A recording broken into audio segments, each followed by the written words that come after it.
Hello, are we live? We're live. Yes. Can we hear you? Do you want to go on and check the audio? Hello, Yep. are we live? We can hear you. Okay. How do I pull up the comments?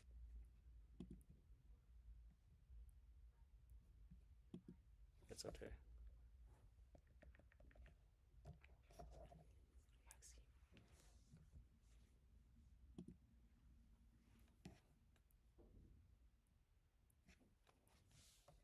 Why is the iPad not connected now? It was fine before. Video capture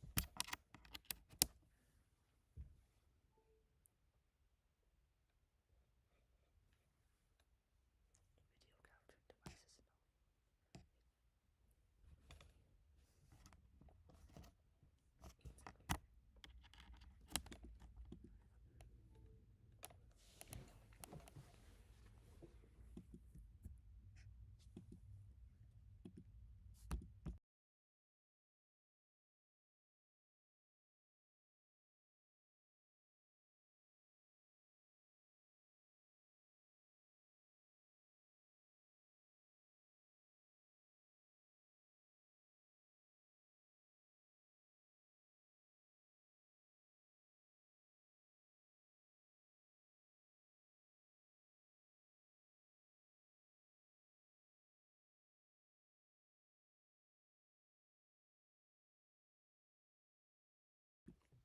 Okay guys, I think it's finally working now.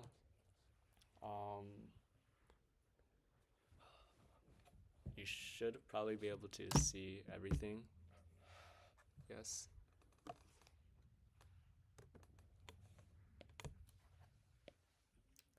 Okay guys, I think it's... Yeah. Okay, so we'll start with some problems from yesterday. Starting with question 8 continued. So we got first low tide is at 2:41. First high tide is at 9:02. Okay, so how we want to start with this is we want to see that the height difference between these two is equal to 2.74. I'll just mark it as like D. We want the amplitude given by 2.74 minus 0.4 over 2. And this will give us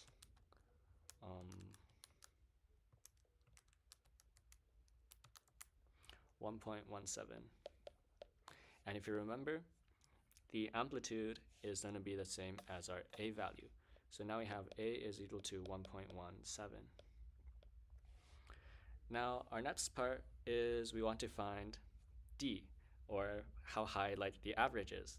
And that's also pretty easy. All we have to do is add the minimum. So we just do like 1.17.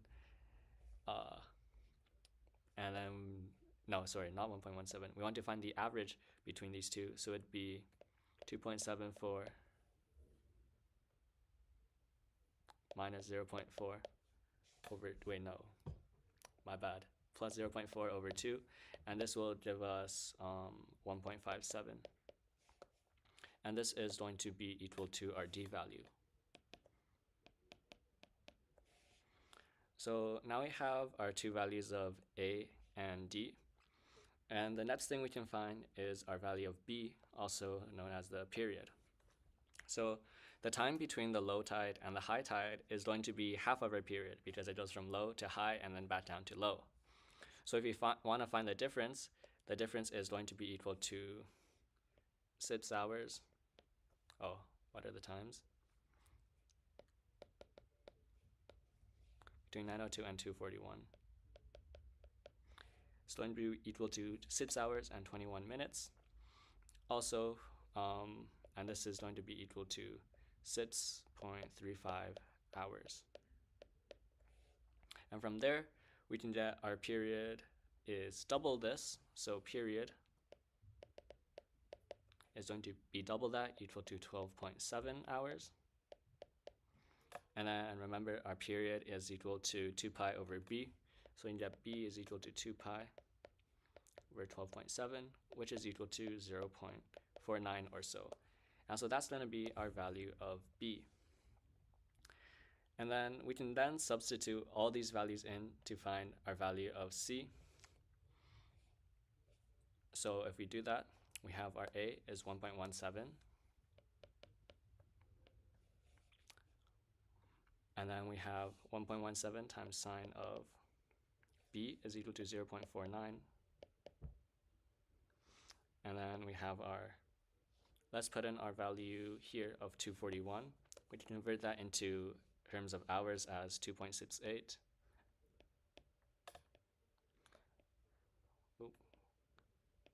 Minus c, and then plus our d value of 1.57. And this is going to be equal to 0.4 given by the question. And now if we were to solve this equation, we can then get that c will be equal to 5.86. So then combining all those, we can take our height as 1.17,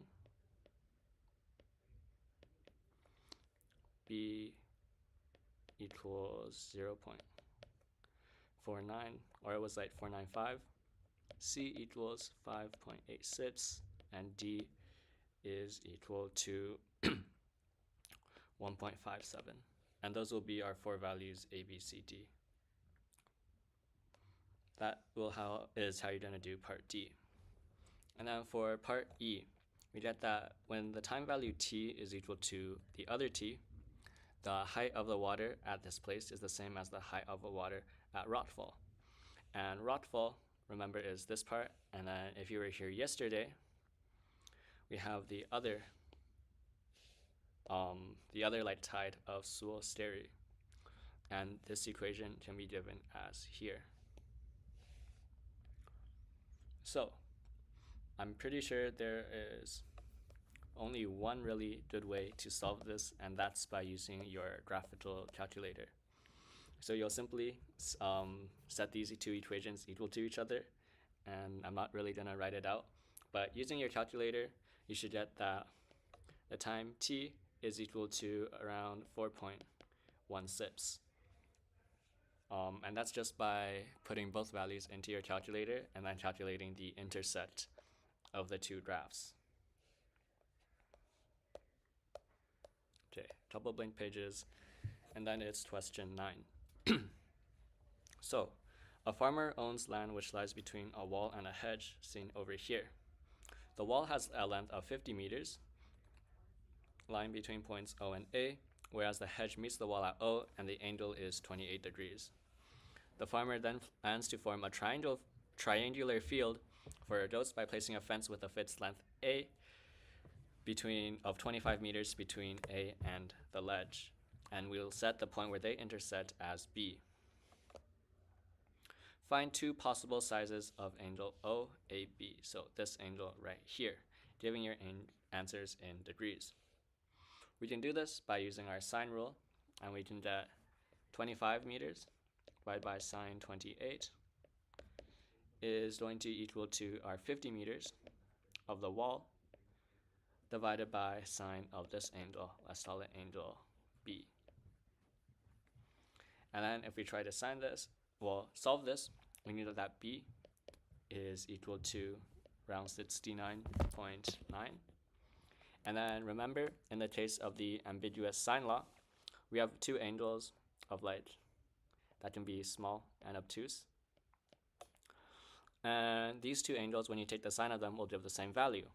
It also means that if one angle were here and one angle were here, the two angles, let's call them like B1 and B2, they add up to a straight line, or 180 degrees.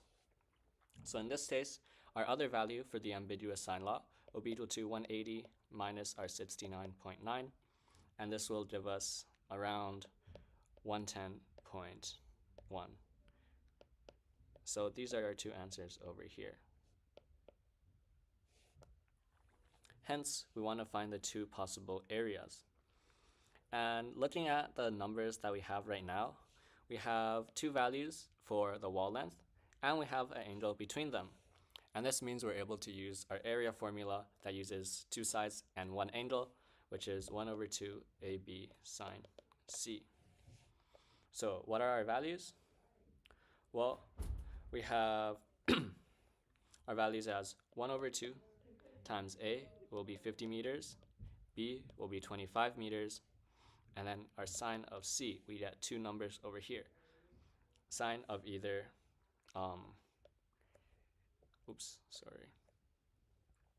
sine of 69.9 or 1 over 2 times 50 times 75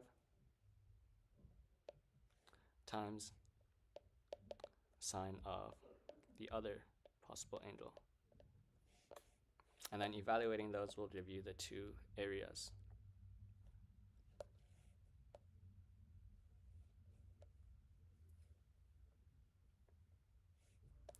Okay, question 9 continued. We now have another angle. We now have another triangle field over here that's within the earlier triangular field. So we have now another wall of side length 10 in addition to the original 25 meters and the 50 meters. Suppose we let x be the distance OC, so this will be x, and then y be the distance OD, so this will be y. What I want to do is show that x squared plus y squared equals 100 plus 240 over 1028. And so when we see x squared and y squared of two sides, I think the first thing you should be thinking of is the cosine law. And what does this say in our case? It says that minus 2xy cosine 28 degrees. So let's see.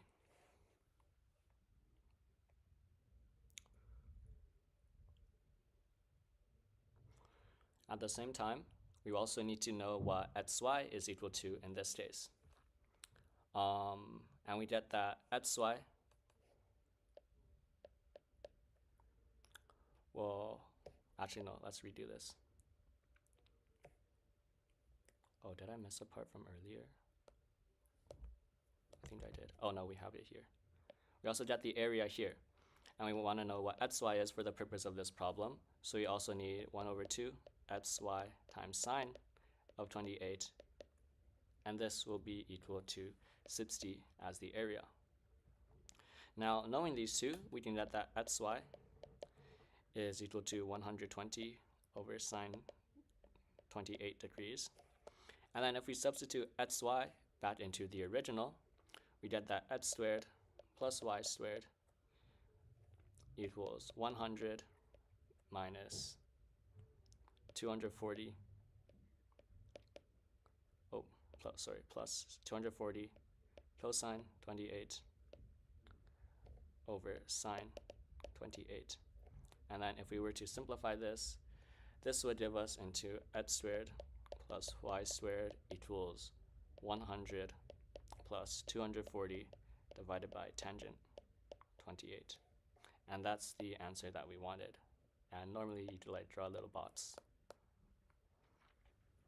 Now, last part is once again a case of the ambiguous sign law, where we want to determine two possible lengths for OC.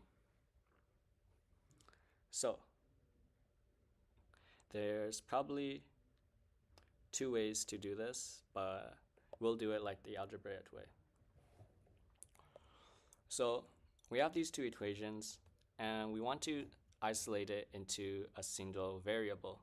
And since we're wanting to solve for OC, we're probably going to write it all in terms of x. So remember our previous equation of 1 over 2 xy equals, 1 over 2 xy sine 28 equals 60 over here. If we want to isolate for just x, we can get that y is equal to 120 over x sine 28. And so we can put this equation now into what we're given over here. What does that yield us? It gives us 100 is equal to x squared plus 120 over x sine 28 squared minus 240 over tangent of 28 degrees. What we have now is we can put this into our calculator, and then we can get that x is given as two values as about 13.1 and x is about 19.5. So after you have these two value x's, remember that OC is equal to x.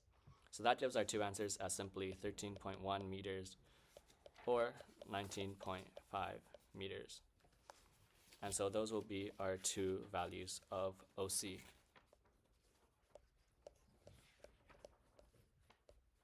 Okay, so you know.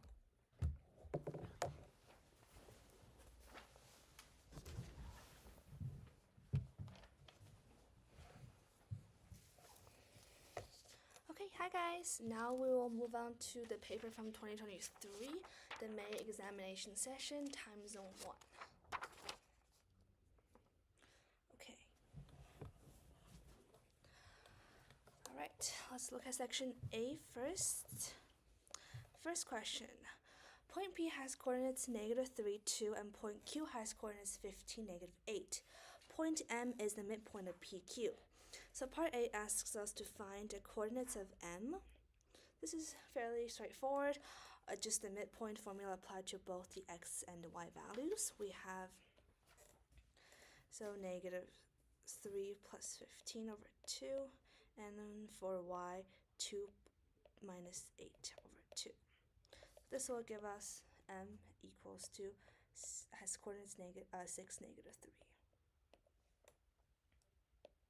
Okay, that's part A. And then part B says find the gradient of L, where line L is perpendicular to PQ and passes through M. So the gradient of PQ, we can find that first. PQ equals to, so y2 over minus y1 over x2 minus x1. This gives us -5 over 9 as the gradient or the slope for PQ. Since we know that line L is perpendicular to PQ, this means that its slope must be the negative reciprocal of PQ. This means that the gradient for L equals to 9 over 5. Okay, that's part B. And then for part C, it says hence write down the equation of L. So we know that L has slope 9 over 5 and it passes through the point M, so we can just use the point slope formula. So y minus -3 equals to 9 over 5 and then x minus 6. So y plus 3 equals to 9 over 5 times x minus 6. Okay, and then make sure here you have to use y, not like L. If you write something like L equals to blah blah blah, this is not going to work because we do want to write the function in terms of x and y. And that's it for question number 1, which is 5 marks. Okay, now we will look at question number 2. It says the function f is defined by f of x equals to 7x plus 7 over 2x minus 4. So A asks us to find the 0 of f of x. So the 0 of f of x basically means the value of x in which f of x equals to 0. So f of x equals to 0. And just basically 7x plus 7 equals to 0. So x equals to -1. Part B says, for the graph y equals to f of x, write down the equation of the vertical asymptote and the horizontal asymptote. So for the vertical asymptote, basically the non-permissible value on the denominator of this function. So it's x equals to 2, because 2 times 2 minus 4 is 0, which makes this entire thing undefined, so it's never possible. And then I find the horizontal asymptote. Since both of these are degree 1 functions on the top and bottom, all you need to do is just divide the leading coefficients. So y equals to 7 over 2. And here make sure you have to write this in terms of x equals and y equals to indicate that they're asymptotes. Okay, part C of this question, find the inverse of f of x. So we can write f of x as y equals to 7x plus 7 over 2x minus 4. So we switch x and y, x equals to 2y plus 7y plus 7, and then 2y minus 4.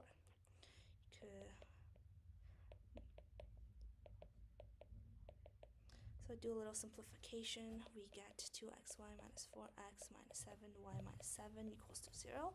We want to factor the y out, so y times 2x minus 7 equals to 4x plus 7, so therefore y equals to 4x plus 7 over 2x minus 7.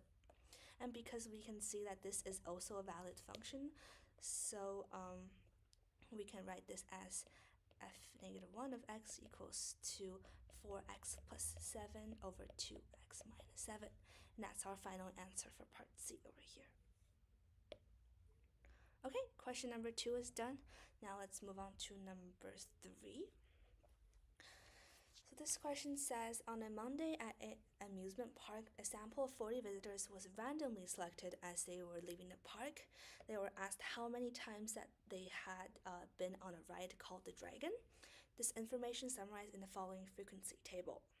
So, if it can be assumed that this sample is representative of all visitors to the park of this day, so for part A, it asks us that for the following day, Tuesday, estimate the probability that a randomly selected visitor will ride the Dragon. So, we can do this. So we know that the probability, like the total probability, has to equal to 1 for any event. So all we're gonna find is, if we do the complement, we need to find the probability that a randomly selected visitor will not ride the Dragon. So this, so subtract something, and we need to find what this value here is. So we can add the frequency together, so 6 plus 16 plus 13 plus 2 plus 3, which equals to 40. So this is like the total number of times in which people were on the ride, or the total number of people who were actually in this survey. So out of 40, so on the bottom of the probability, the denominator will be 40. And if we look at this first row of this table, there were 6 people that did not ride the Dragon at all on Monday. So it would just basically be 1 minus 6 over 40, which will give us 34 over 40. And that's the probability that a randomly selected person will ride the Dragon on Tuesday as well. And let's just label this one I to make sure it's clear. Okay, second part of part A. So I'll find the expected number of times a visitor will ride the Dragon on Tuesday.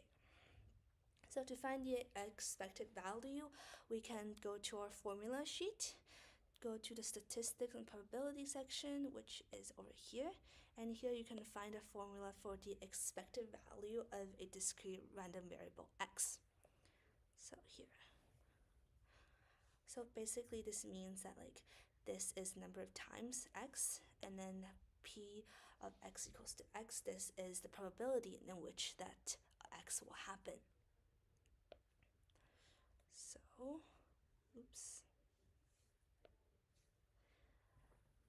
So if we look at this table here, the expected value e of x equals to the sum of x and the probability of x.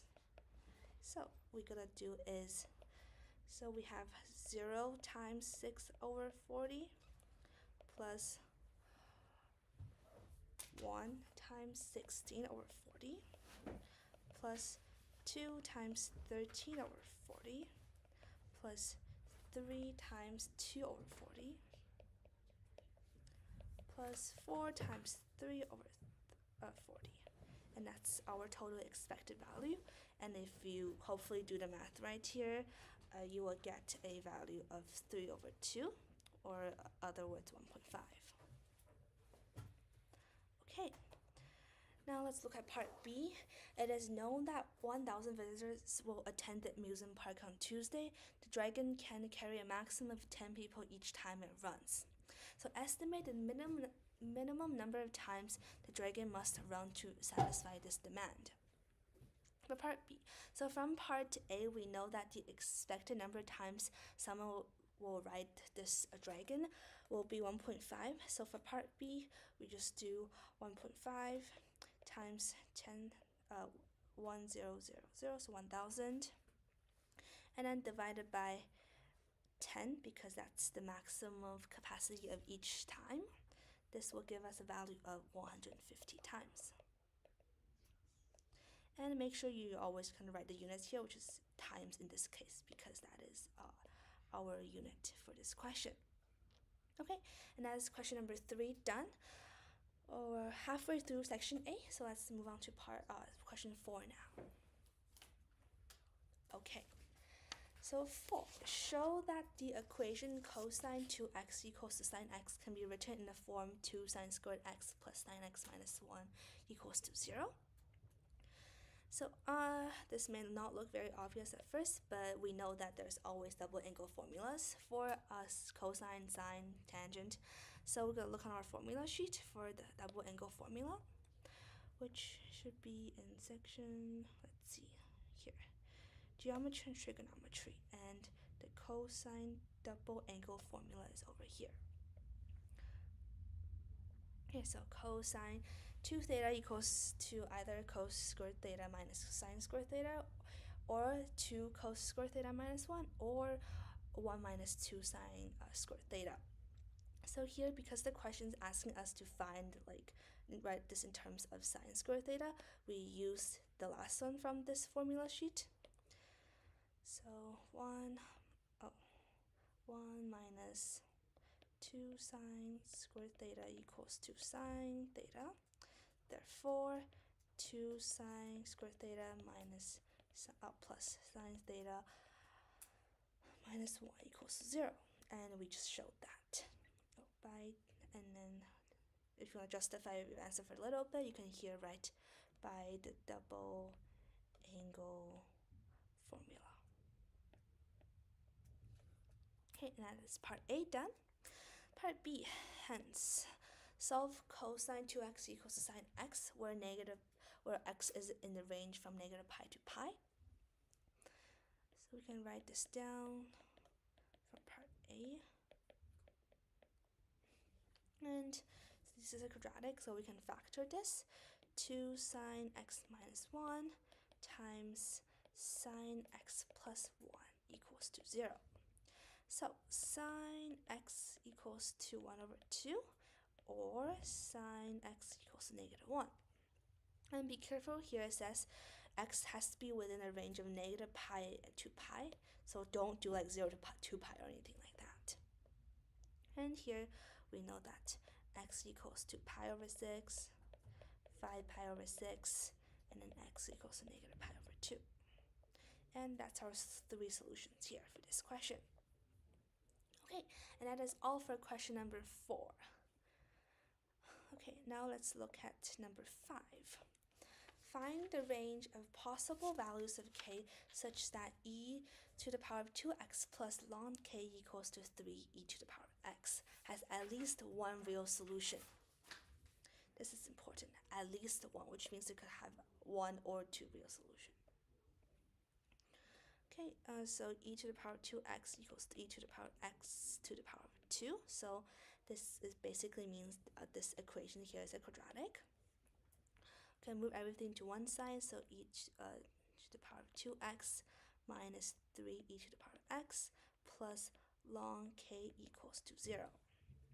And in order for a quadratic to have at least one real solution, the discriminant has to be greater than or equal to 0. Discriminant greater or equal to 0. And we know discriminant equals to b squared minus 4ac greater than or equal to 0. So here it would basically be negative 3 squared minus 4 times 1 times ln k has to be greater than or equal to 0. So 9 minus 4 ln k greater than or equal to 0. This means that ln k has to be smaller than or equal to 9 over 4. Okay, and this basically gives us the value k as from 0 to e to the power 9 over 4. And make sure here it's only just smaller than, not smaller than or equal to, because you cannot have like ln of 0. And here make sure you actually include the equal sign at the bottom here, because k could actually be equal to e to the power 9 over 4. And that's our final solution here. K has to be greater than 0 and smaller or equal to e to the power 9 over 4. Okay, that's second last question of section 8 done. Let's look at the last question of this section. Number 6. The function f is defined by f of x equals to sine qx, where q is greater than 0. The following diagram shows parts of the graph of f for 0 from 2x and 4m, where x is in radians. There are x-intercepts at 0, 2m, and 4m. So if you were in Ms. Sharp's class for Math 30, we actually did have this question on probably the first or second quiz for trig. So you should know how to do this question. Okay, so he says, find an expression for m in terms of q. So we know that looking at this graph, we see that the period is from 0 to 4m. So period is 4m. And we know that the period equals to 2 pi over b. This means that 4m equals to 2 pi over q, where q is the b here. So this will give us m equals to pi over 2q, which is the final answer for part A. For part B says, the function g is defined by g of x equals to 3 sine 2qx over 3. So on the axis above, sketch the graph of g.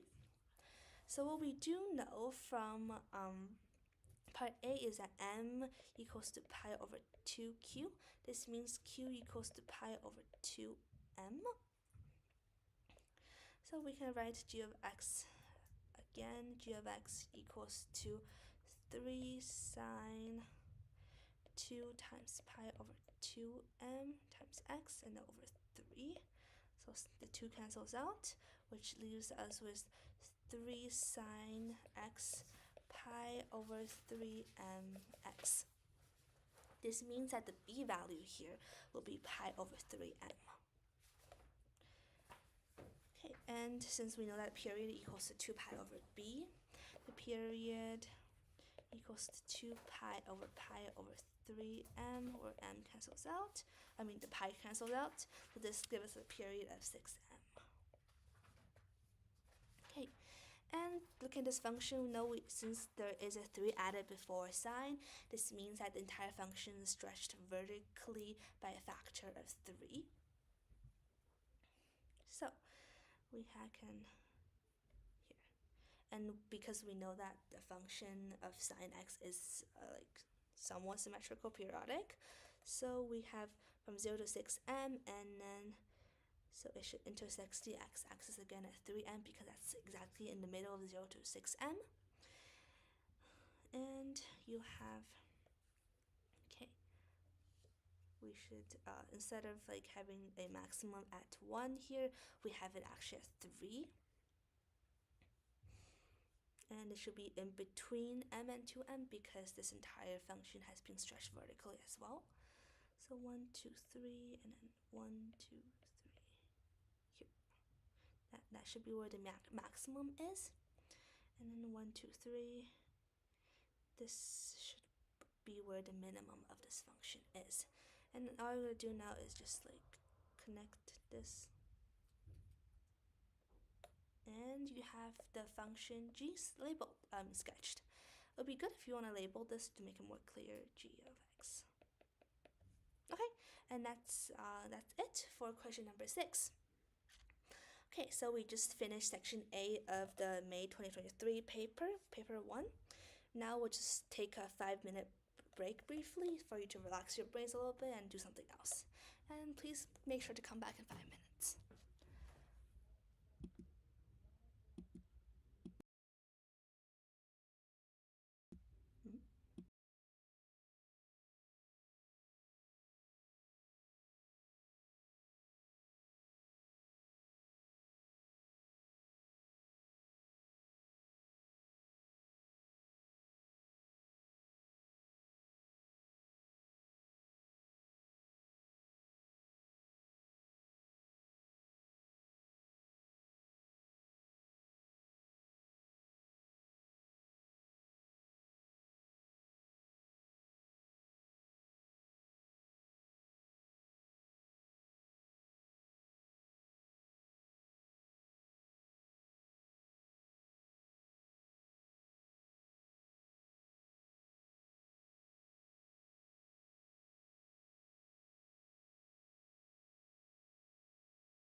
Hello. I'm not sure if that was the full 5 minutes, but we'll be continuing back now with this section B of the paper 1. And in this case, it will be written response, meaning you'll have to write a bit more, I think. So let's start with question 7, and you'll recognize immediately this is probably calculus related. But let's start with part A. Find the value of the y-intercept. And to do this, you simply sub in x equals 0 to get 2 times 0 times e to the 0 plus 3. And obviously, the left part is 0. And so your intercept is just 3. Next is you want to take the derivative.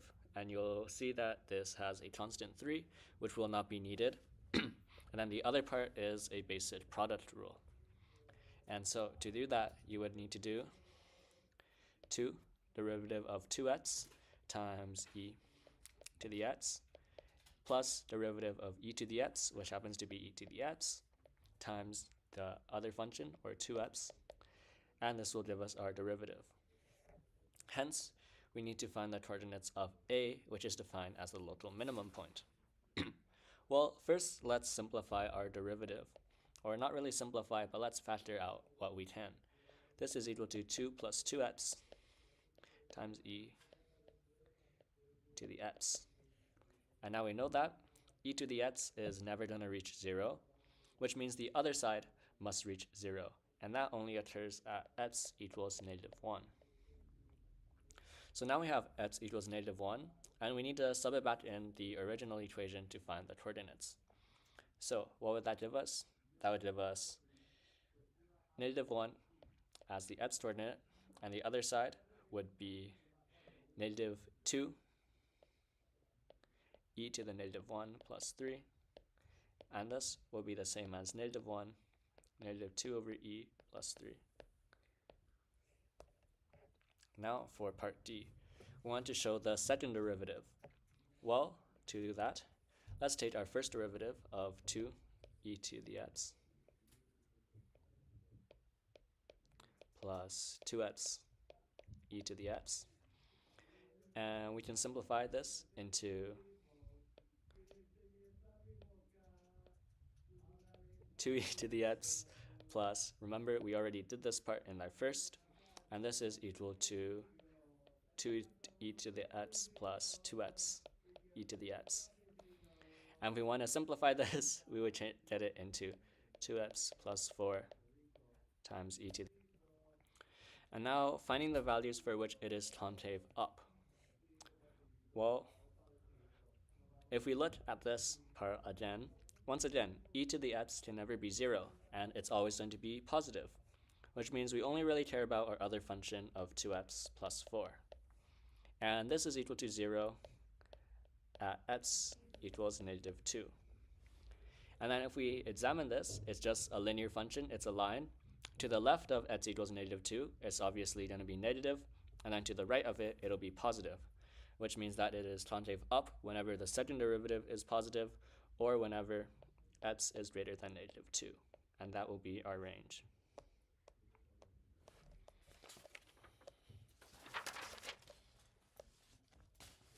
Okay. Next question. We have an arithmetic sequence, and we also have an equation for the sum of the whatever n terms. Let's find the sum of the first 5 terms. Well, it already gave it to us as s5 is equal to 5 squared plus 4 times 5, and this will give us 45. Now, given that s6 is 60, let's find the sixth term. The trick we can use here is that u6 is equal to the sum of the first 6 minus the sum of the first 5. And if we want to evaluate that, we can get that it's equal to 60 minus the sum of the first 5 is 45, and that's equal to 15. And now we want to find u1, and this is probably a trickier part. But we have the sixth term, and we also know a general formula for the sum of terms. So we also get that s6 is equal to u1 plus u6 times n over 2. And in this case, our n is equal to 6. So this can turn into u1 60 is equal to u1 plus 15 times 3. And this will yield us u1 is equal to 5. And now we get a sneaky term of hence or otherwise, which means we can use any strategy to determine an expression of un in terms of n. Well, the typical way you would do this is by finding a common difference. And since we have two different terms, we are able to find that difference, simply because u6 is equal to u1 plus 5 times the common difference. And if we put our numbers in here, we get 15 is equal to 5 plus 5 times the common difference. And that means our common difference will be equal to 2. Now we know this, we can get that each term following, un, will be equal to the first term of 5 plus n minus 1 times the common difference of 2. And typically you can leave it as this.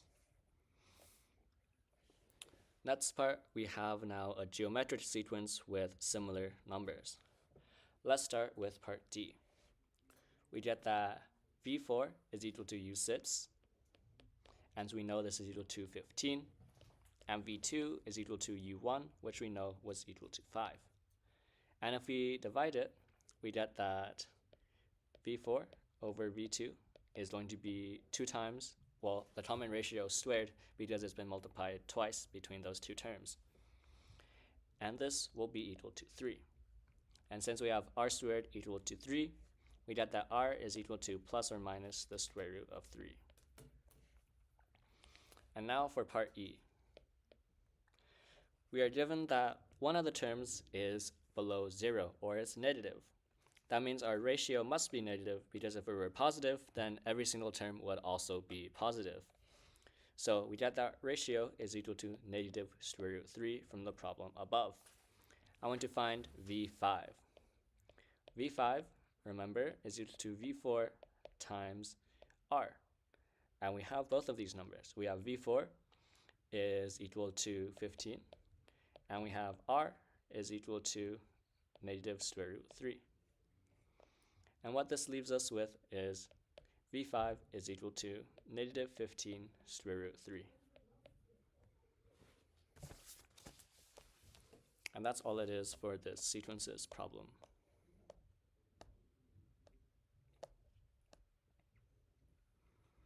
Okay, next one we have another interesting graph.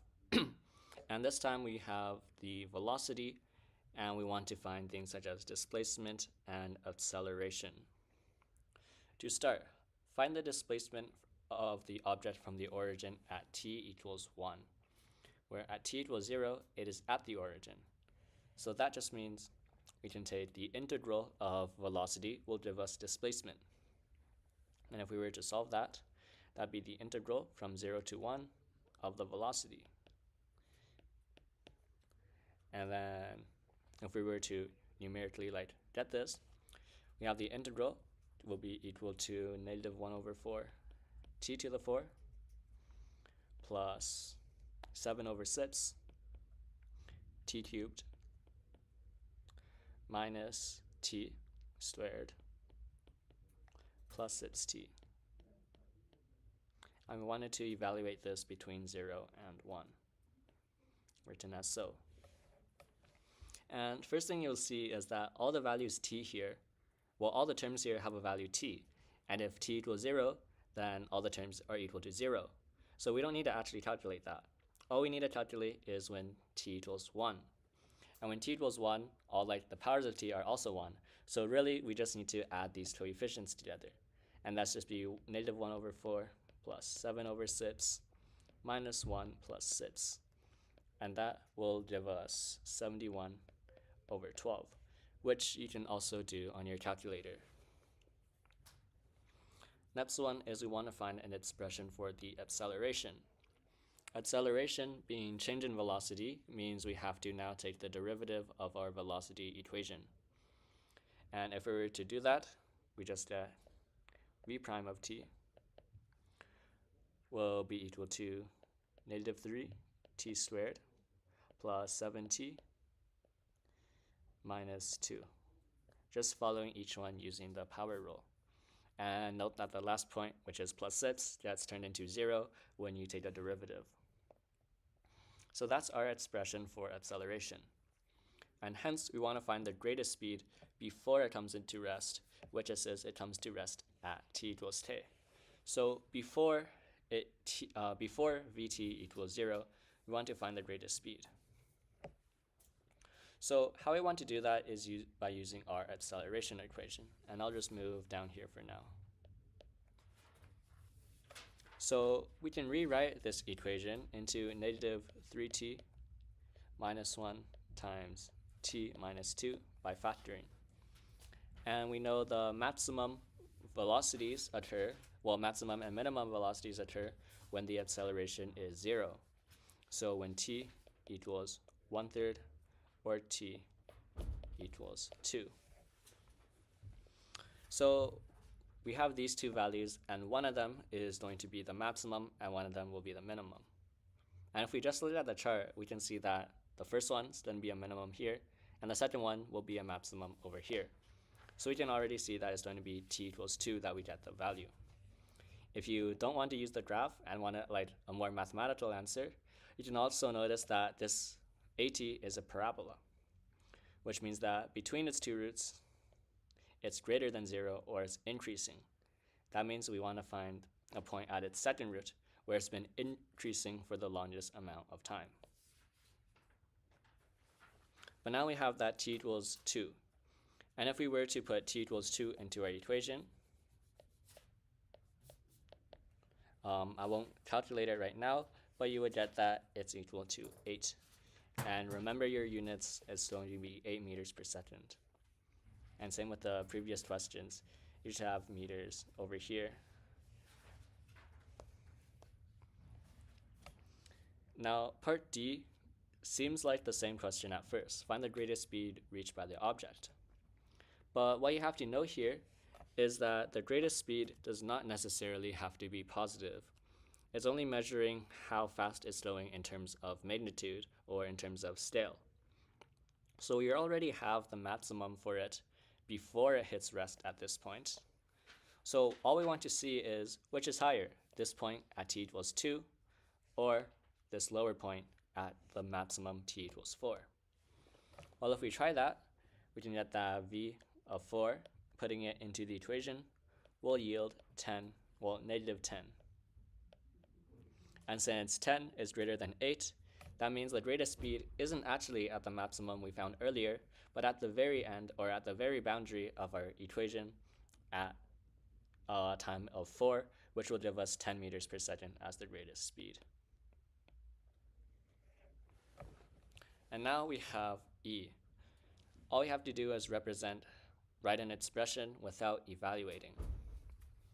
Well, let's go back to our graph again.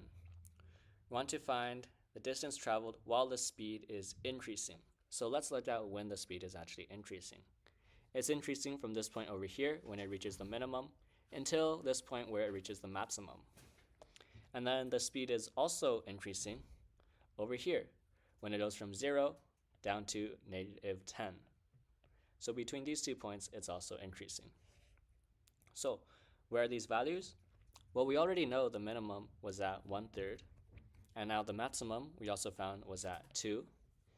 And then this point, it doesn't actually give us the number, but it gives us t equals k when it comes to rest. And we're allowed to just use that. So this will be t equals k. And then over here at the very end will be the last point, or here at t equals 4. So it also says we only want the distance traveled, which is different from displacement. Distance means we only care about the absolute value of it. So let's write an equation for E right now. Well, we have the first part between 1/3 and 2 of the speed. And we have the distance from k to t equals 4. And we want the absolute value of the speed here. So we only care about the absolute value of vt. And this will work as an equation. And alternatives would be to put absolute value bars around all of them, although this is the minimum that's required to get your full points.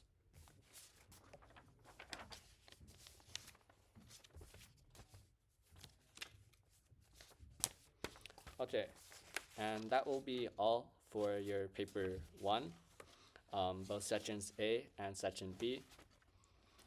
Section A, you get your answers right on the booklet. Section B, since it's longer, you're going to have to get another separate booklet to put all your answers in. But yeah, we'll now do another quick break until 5:42.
Hello.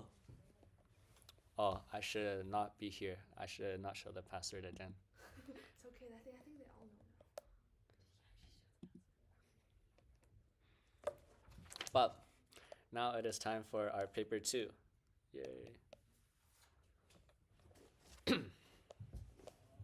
So, paper 2, just going over the rules. Write your session number. Section A, write within the answer box. Section B, write in the booklet.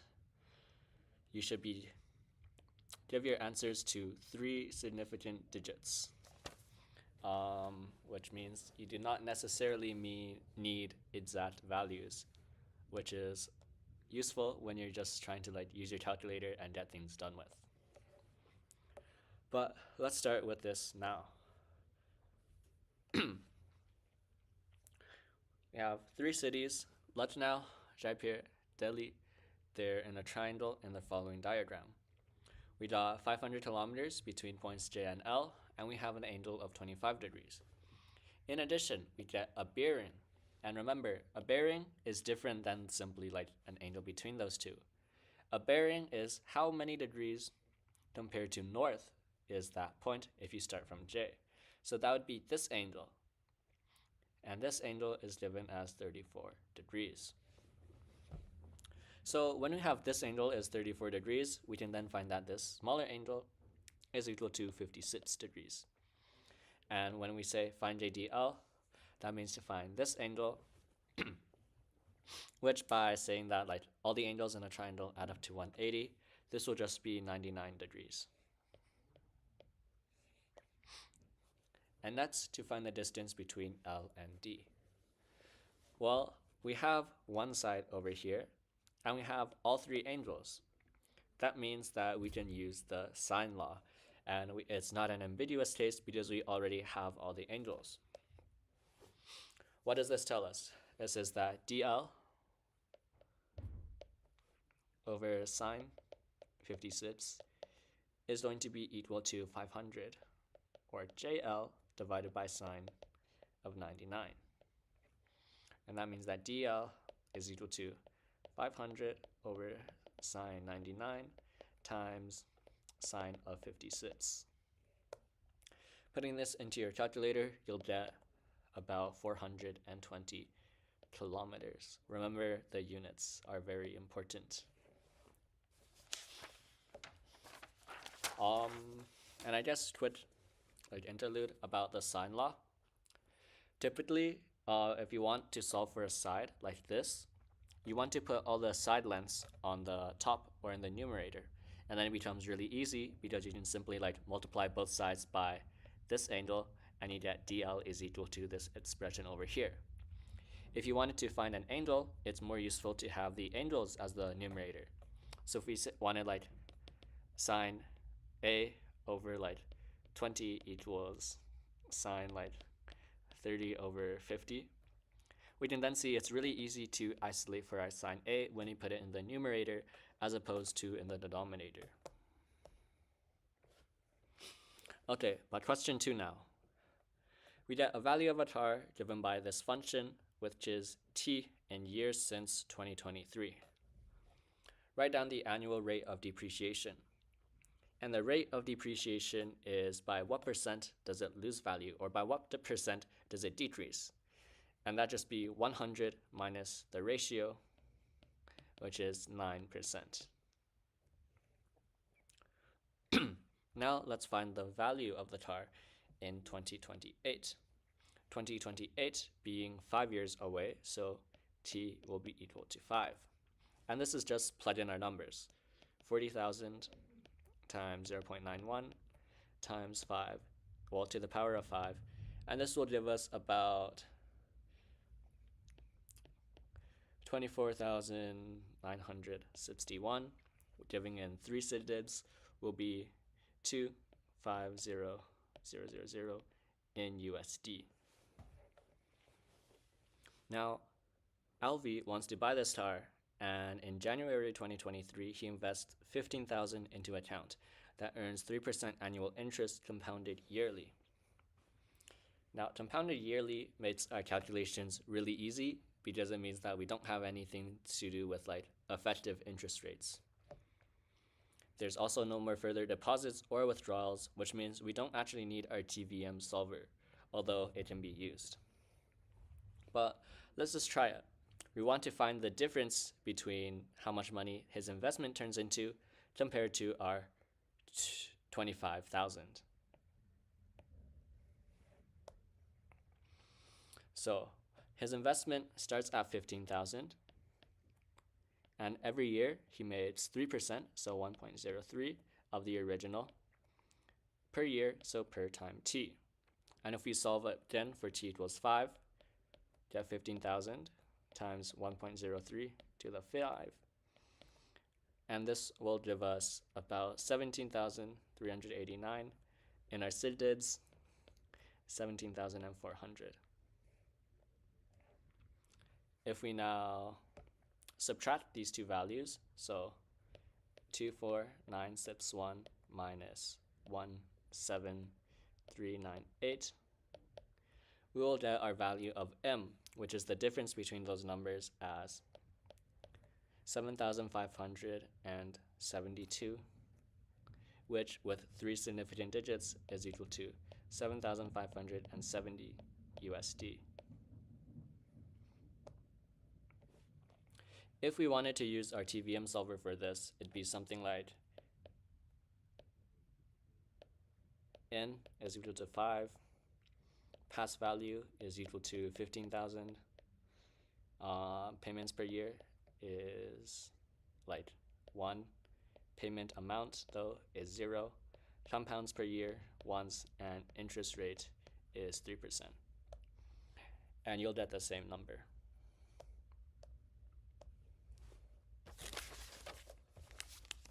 Let's now do our next problem, problem 3. Functions f and g defined by these two, and we start by finding f of g of x. F of g of x is simply put the g of x in place to what the x's were in the first function. So that'd be 2 times g of x minus g of x cubed, or just 2 tangent x minus tan cubed of x. And now, next part is worth 3 points, which isn't a crazy amount, and it's for sketch the graph between -1 and +1. Write down and clearly label the coordinates of only the maximum and minimum. So, while this may seem like curve sketching, you also have to know that you have access to your graphing calculator, and you're only required to state up to 3 significant digits per answer value. So what that means is that we can just graph this function, set its window to -1 and 2, and then calculate the maximum and minimums with our calculator directly. If we were to do that, the graph looks something like this.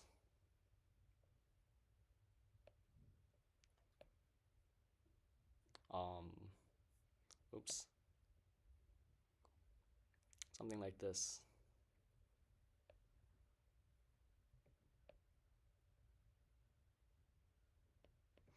And the key points to note for is that it passes through the origin, it has a minimum, and it has a maximum that are greater or less than 1.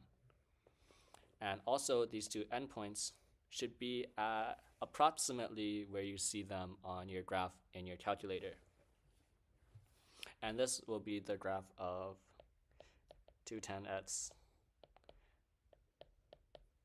plus tan cubed of x between the interval of -1, 1, 1, and y as -2, 2, 1, something like that.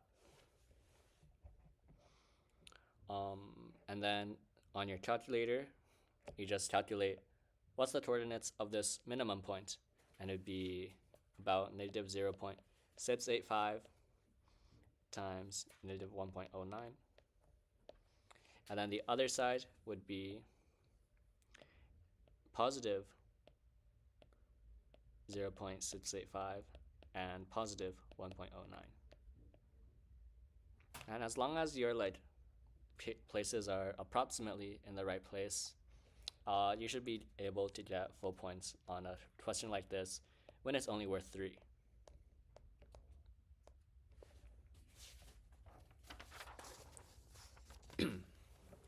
Okay, time for our next one, which is given that a total number of children visiting a park depends on the highest temperature, which has an equation given. Using this model, estimate the number of children when the temperature is at 25. All that means is plug 25 into this equation. And if you were to do that,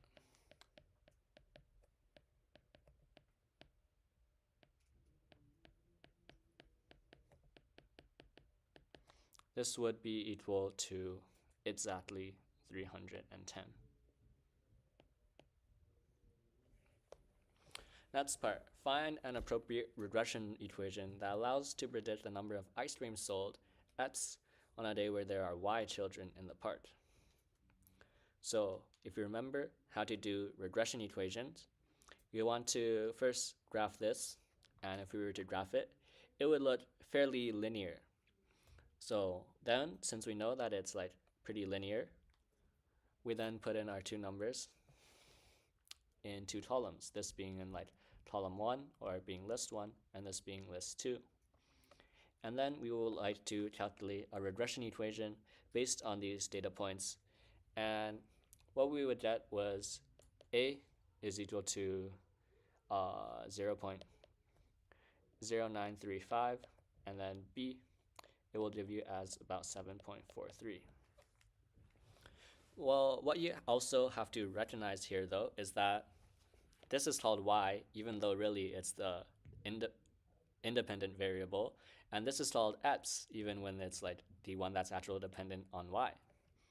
So all that means is instead of writing it as AX plus B, we write it as AY plus B, and we get X is equal to 0.0935X plus 7.43.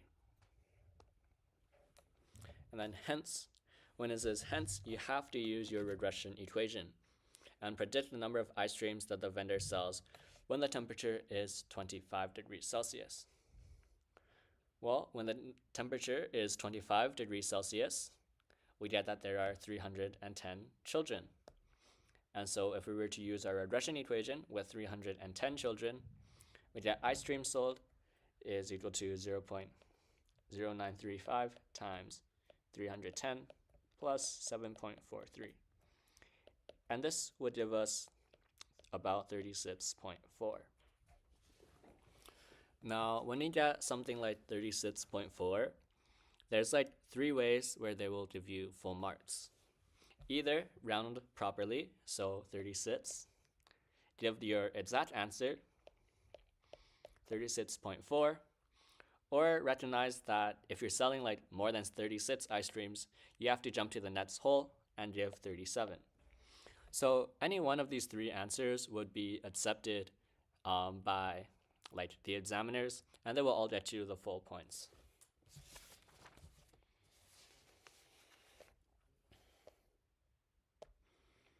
Let's now go into a statistics problem. And a problem like this is why things like knowing your z-score very well is super important. So we have a diameter is d millimeters, normally distributed with a mean of 32 and a standard deviation that is unknown. We are, however, given an interquartile range of the diameters, which is equal to 0.28. Let's draw out what this looks like. We have our normal bell curve like so. And we have, if we draw in our first quartile and our third quartile, this area in between is equal to 50% of the total data, and the distance between each point is half of the IQR, or 0.14. Knowing that in a normal distribution, the mean, median, and mode all lie on the same point. Okay, so now we have that this distance is 0.14. Well, let's calculate what the z-store for this is, or what the z-store for this third quartile is. We can do that by taking the inverse norm, knowing that the area over either here or on the right side over here, they're both equal to 0.25. In the z-store curve, the mean is 0, standard deviation is 1, and we can either use our left or right tail, but not center. So for my case, I used a right tail. And this will give us that, this will just give us the z-store of 0.6744. So that's our z-store. Z-store of the third quartile, by the way. So let's just call it Z3.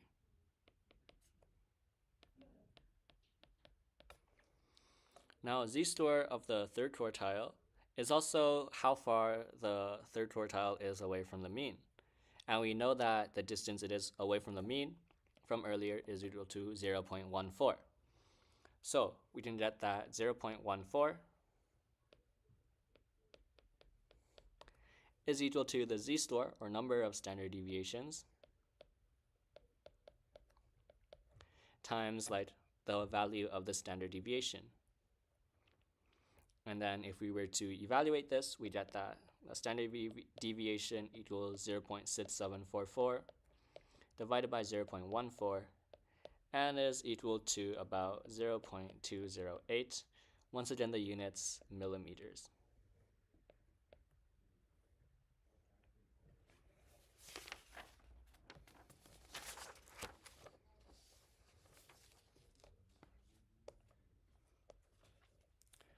Let's go now into question 6.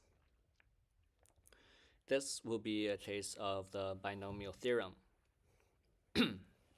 where the coefficient of x to the 6th in this first expansion is 448. On the other side is 2,880. Well, let's start with the first one. Let's think about what term the x cubed would be in. It would be a squared times x to the 3 squared, so that would turn into x to the 6th. And so if this one is squared, then the other side, b, is to the opposite, or it's to b to the power of 6. So there's some coefficient before this, of course. And then let's look at the second one.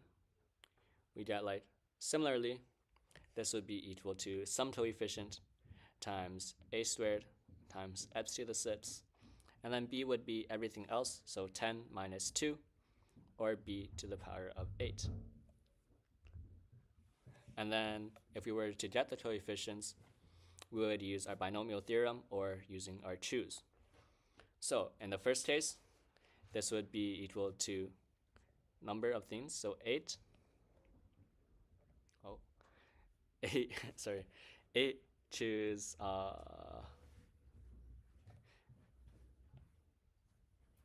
2, I think, as this number is 2.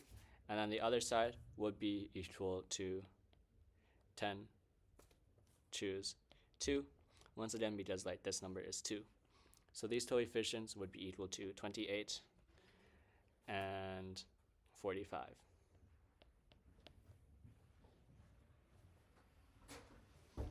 Okay, so now we have our two numbers for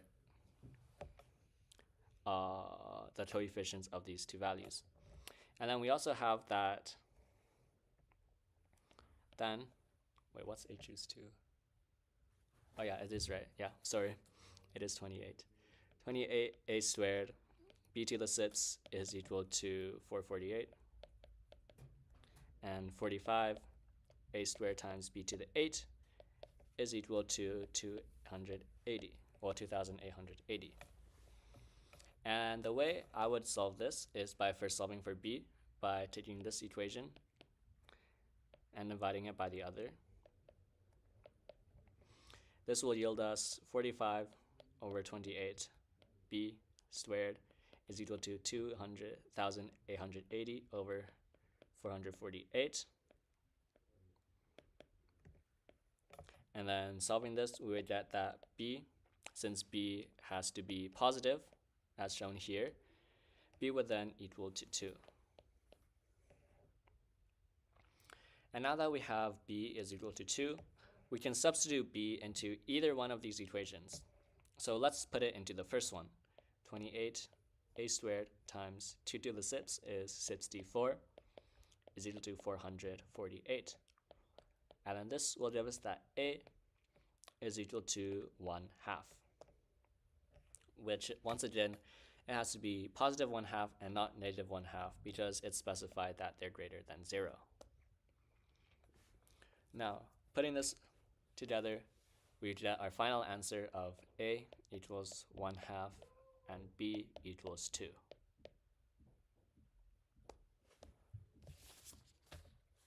Okay, and now that will be all of section A.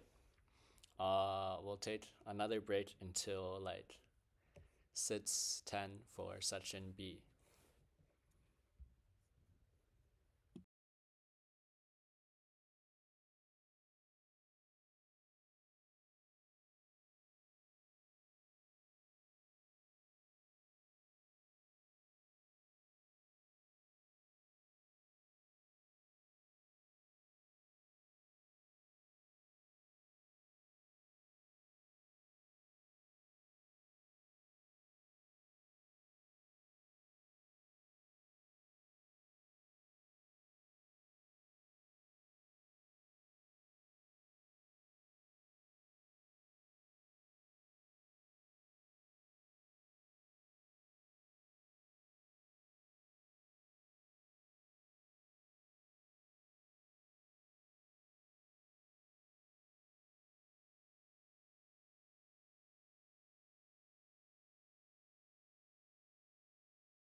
Hello? Okay. No, you're good. What's the password?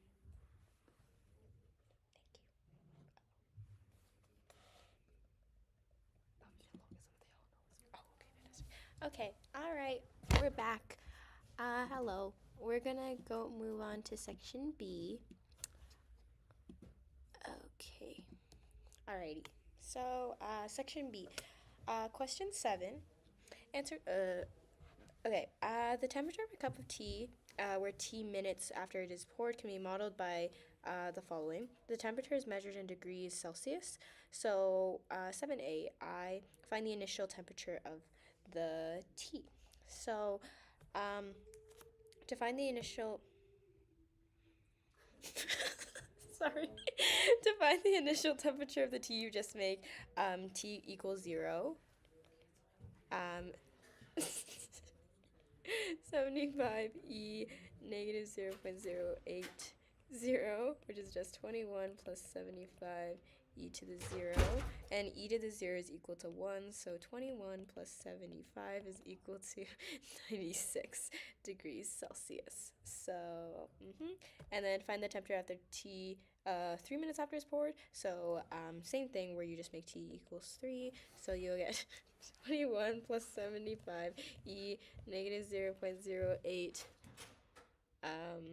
3 is equal to 21 plus 75 e negative 0.24, which gets you roughly an answer of 79.99709 degrees Celsius, which to 3 sig digs is 80.0 degrees Celsius.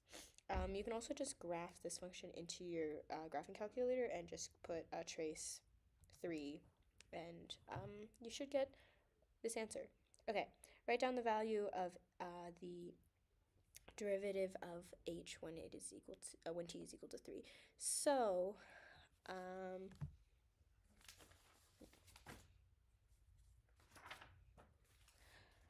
okay, basically I'll work down here. So the original equation is this, and the derivative of it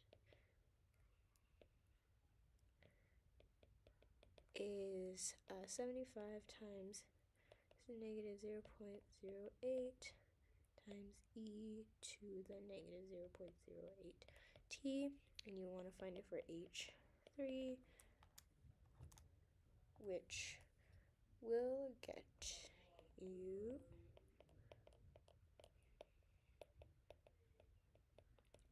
you roughly a value of negative 4.7197671166, which rounded to 3 significant digits is negative 4.72. And then I guess this will answer the next question too, but interpret the meaning of your answer to part B in the given context. This is in the units degrees Celsius per minute, and it just shows the rate. So because it's negative, it means that it is decreasing at a rate of 4.72 degrees Celsius per minute at 3 minutes. Perfect. Basically, those are the 3 points. So you just need to have the decreasing, you need to have the rate of the value of the rate, and you have to have that this is at 3 minutes specifically, because of course it is changing over the course of the time. Okay, D. After k minutes, the tea will be below 67 degrees Celsius and cool enough to drink. Find the least possible values of k, where k is a positive integer. So, if you want to just put this in your graphing calculator, you can just trace and find the point at which they cross, but just doing it by hand, you can just make it equal to 67. So just make the original function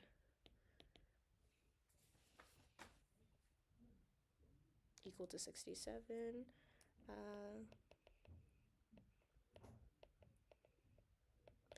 and then solve for t, and you will get that t is equal to 6.110584 minutes, which just means that at roughly when k is an integer value, so at 7 minutes is when the t will be below 67 degrees, because you have to go longer, because the function looks something like this. So if this is the point at which they intersect, you have to go underneath this, so it'll take a longer time across the time, the x or the time, and therefore we'll need at least 70 minutes for it to be below 67 degrees. Okay. As the t cools, Ht approaches the temperature of the room, which is constant. Find the temperature of the room. So this would just mean that you have to find as t approaches infinity, what does Ht get to, which would just be 21 plus 0, which is 21 degrees Celsius. And then find the limit of the derivative of Ht as t approaches infinity, which should just be 0 as well.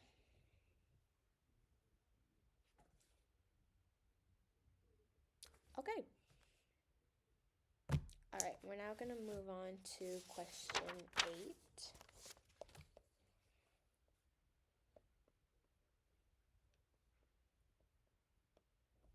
Here we go.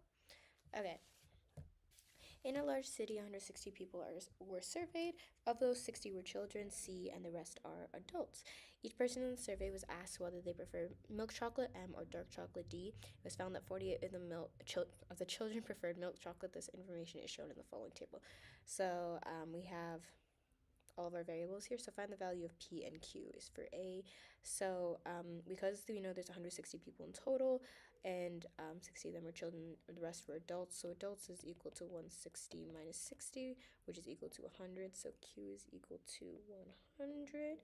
And because we know 48 of the children like milk chocolate, the portion that like dark chocolate, or P, will equal to 60 minus 48, which is 12.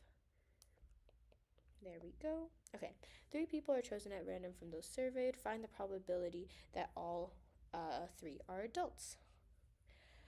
So we know that the first choice is 100 over 160, because the chances that they're an adult is 100, and there's 160 people in total, and you multiply that, because it's an and situation, it's not an or situation. The amount of adults left, you have to subtract 1 from both of these, so 99 over 159, and then subtract 1 more from that, 98 over 158. Another way you can write this is 100 pick 3 over 160 pick 3. This should get you a value of 0.241 when rounded to the correct sig digs. Yep. Okay, perfect.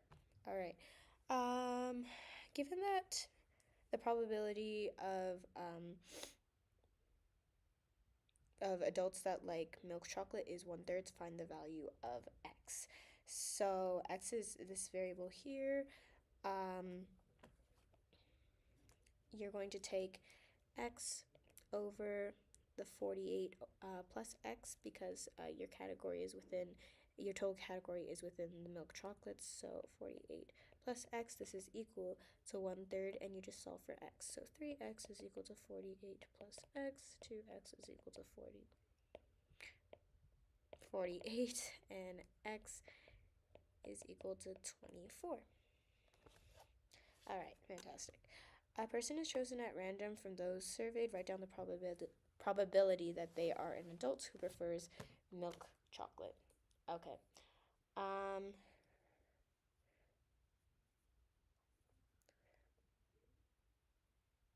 Well, we've just solved for x up here, which is the value of the adults that that prefer milk chocolate. So we can just take that value, which is 24, and divide it by the total number of people, which is 160 people in the city, and you will get your value.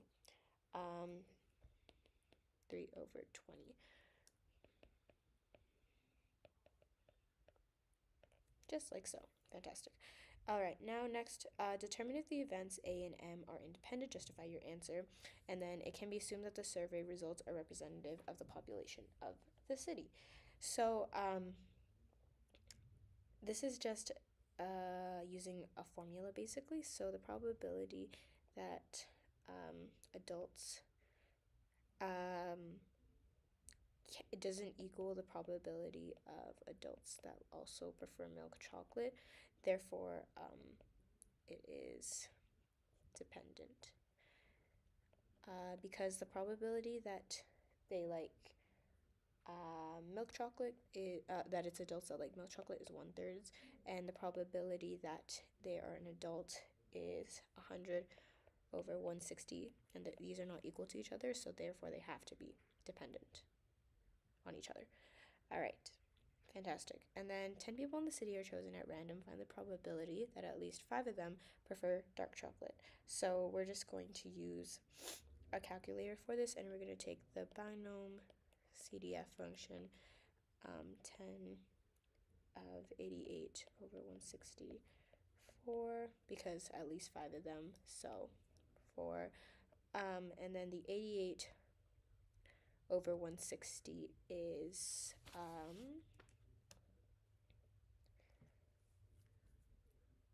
the 88 over 160 is the total over here, because we know that x is equal to 24, so we can find y, which is 100 minus 24 to equal 76, and the total dark chocolate levers is 12 plus 76, which is 88. So you can take that over here for the total dark chocolate, and using that you should get a value of 0.738437, which is rounded to 3 sig-digs, which is 0.738. All right, fantastic.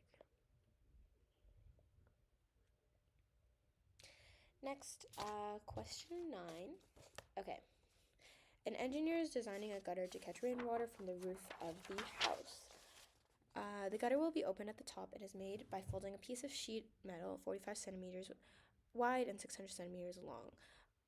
Here's just a photo of that. The cross-section of the gutter is shaded in the following diagram. The height of both vertical sides is 10 centimeters, and the width of the gutter is W centimeters. Arc AB lies on the circumference of a circle with center O and radius 12. Okay, we're going to have to keep going back and forth. But let AOB equal 0 radians, where 0, where theta is equal to theta radians, where theta is between 0 and pi, and then show that theta is equal to 2.08 correct to 3 sig figs. So for this one, we can just take the information from the question, basically. So we know that this entire edge from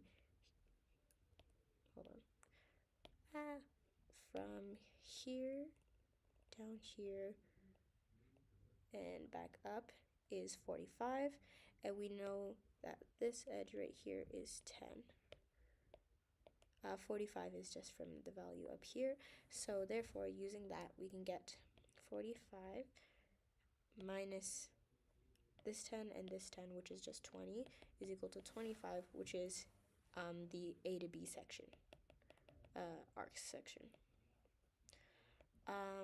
And then to calculate the arc length of a certain section, you use theta r is equal to 25, and we know r is 12, so theta is equal to 25 over 12 radians, which is just 2.083, repeating which 23 sig-digs is 2.08, which gets you this value proven. And then find the area of the cross-section of the gutter. Okay. There's multiple ways to do this, but we're just going to do one of the ways, mainly using cosine and sine laws. So we know that this is 2.083 repeating radians, and we're going to, for this part, we're going to divide it like this. We're going to draw a line across here from A to B, and one from A to this, that's a perpendicular bisector to AB.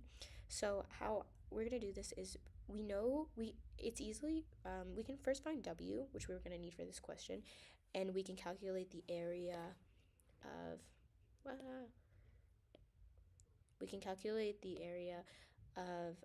the rectangle up here. So this one here.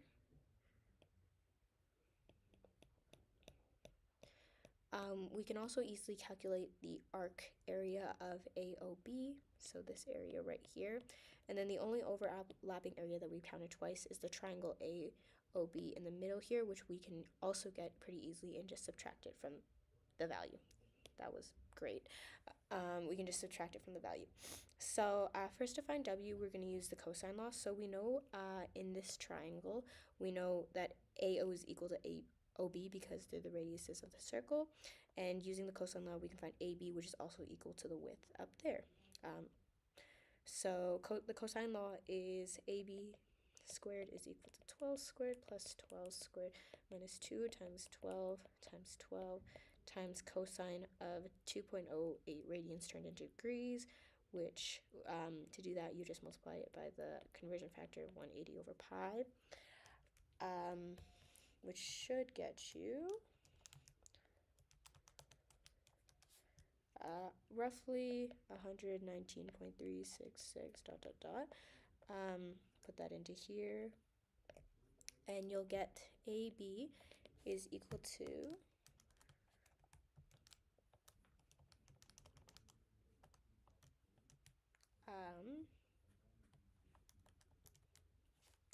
you'll get that AB is equal to 20.717921 ... Fantastic. Oh, sorry, I'm in radians. Make sure your calculator is in the right mode.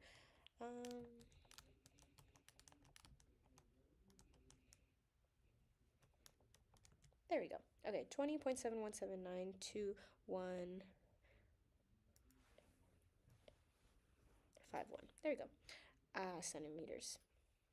Oh my goodness. Perfect. I'll just write that up here. AB is equal to W, which is also 20. Perfect. Okay. Now we're going to keep a total calculation of the area over here. So the area of that rectangle at the top is just 10W, which then we add to the area of the arc AOB, which the area of an arc's formula is theta r squared over 2, which in our case we keep theta as the radian, so 2.083 repeating times the radius squared over 2. So put that in here, and then you subtract the triangle in the middle. Okay, the biggest thing of the triangle that we need is the perpendicular bisector here, that is the height, because we already know the W. And how we can get this is because we know the angle, we can just take half that angle and use basic trig identities to solve for the height. So that should get you, we can take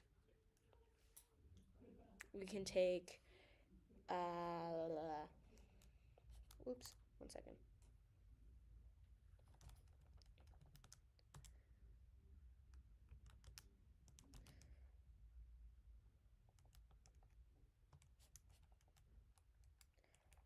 Take half of this angle, which as we know is 119, so take half of that.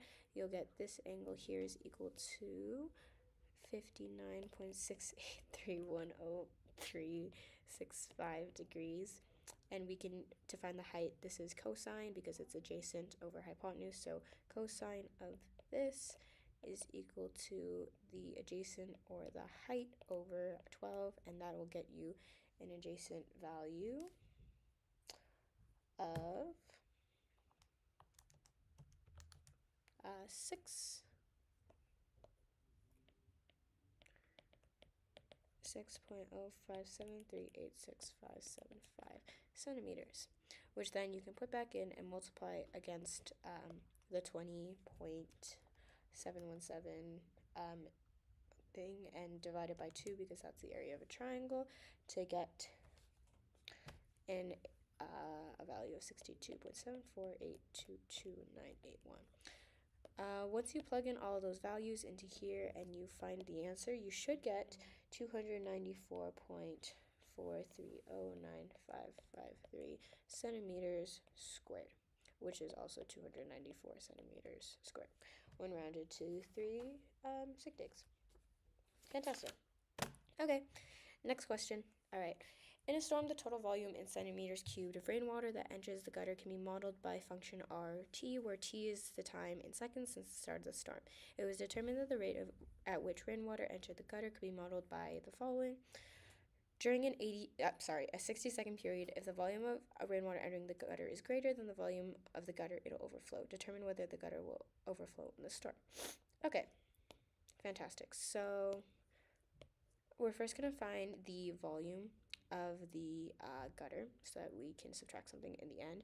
And because we know the area is this of the cross section, which is just this, and we have the height, which is 600, we can just multiply this area by 600 to get the total volume, which should equal to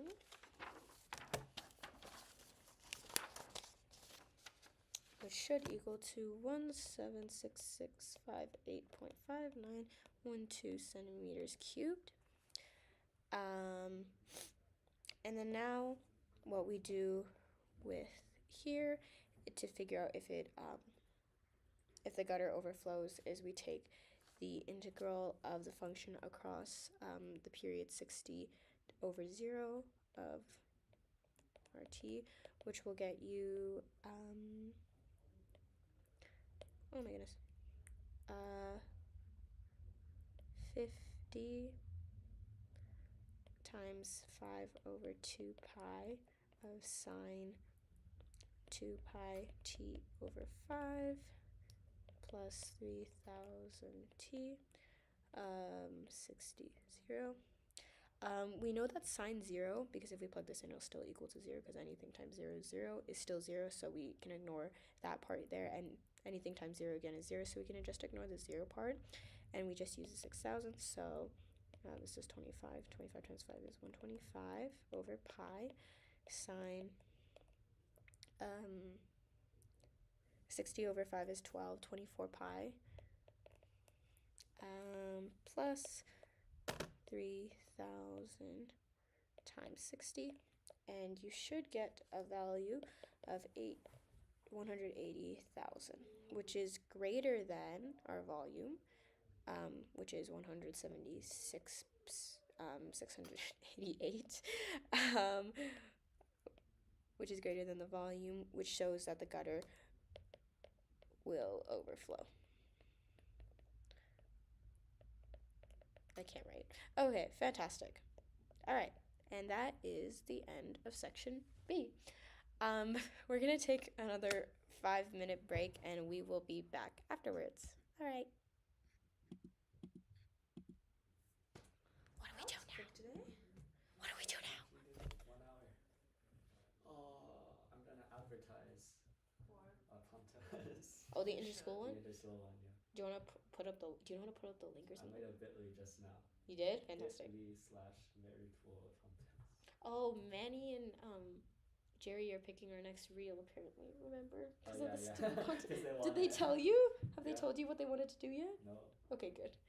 Hopefully they forget.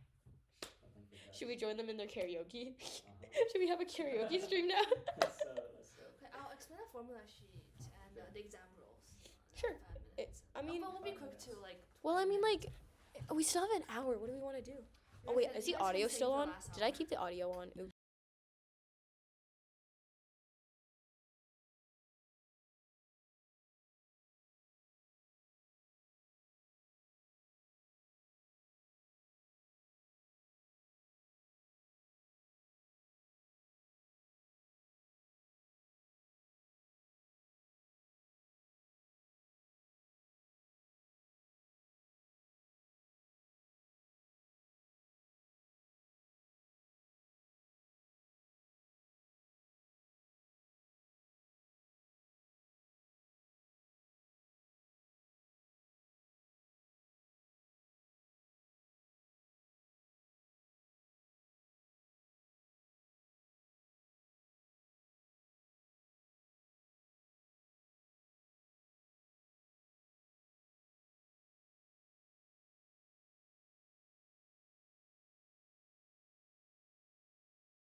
Hi guys, welcome back. Since we have quite a bit of time left, we will review the formula sheet and the exam rules. So I will start with probably the exam rules of the two papers. They're mostly the same, but there's a slight difference first. Okay. For paper 1, we are in time zone C. I don't think that really matters, but just for you to know, we're in time zone C. Sometimes we also call it time zone 1. I don't know why they call it differently, but time zone 1 is for like North America. Time zone 2 is for like everywhere else. And then here, okay. So, first step when you get your actual like exam booklets is to write your candidate session number here. It's 1, 2, 3, 4, 5, 6, 7, 8, 9, 10. 10 numbers. You have to put in here, and please make sure you put it in, because if you don't, they don't know who wrote the exam, then therefore cannot give you the grade. And says do not open the examination paper until instructed to do so, which means don't start early. You should get a 5 minutes reading time before the exam officially starts, so you can read over the questions for a little bit. So for section A, we'll answer all the questions. You don't have to choose the question you want to answer, you have to answer all of them. And the answers must be written within the answer box provided. This is referring to like this section, this entire box over here. If you write your answers like here or like down here outside the box, it will not be graded. So make sure you write it within this like box for all the section A questions. And I believe that if you run out of space for section A, you can also ask for extra paper, just attach it to your exam. Okay, that's the rules for section A. For section B, it says answer all the questions just as section A says. And you will get an extra answer booklet which will be provided. You have to fill in your session number on that answer booklet as well, so don't forget. And also attach it to this paper, this examination paper, and your cover sheet using the tag provided, which will be given to you by the time you finish the exam. Okay, so for section B, don't write your answers like on this paper, because they will not look at this and grade this. Like these questions, if you write any of it like here, they won't look at it, and then that will not be valid.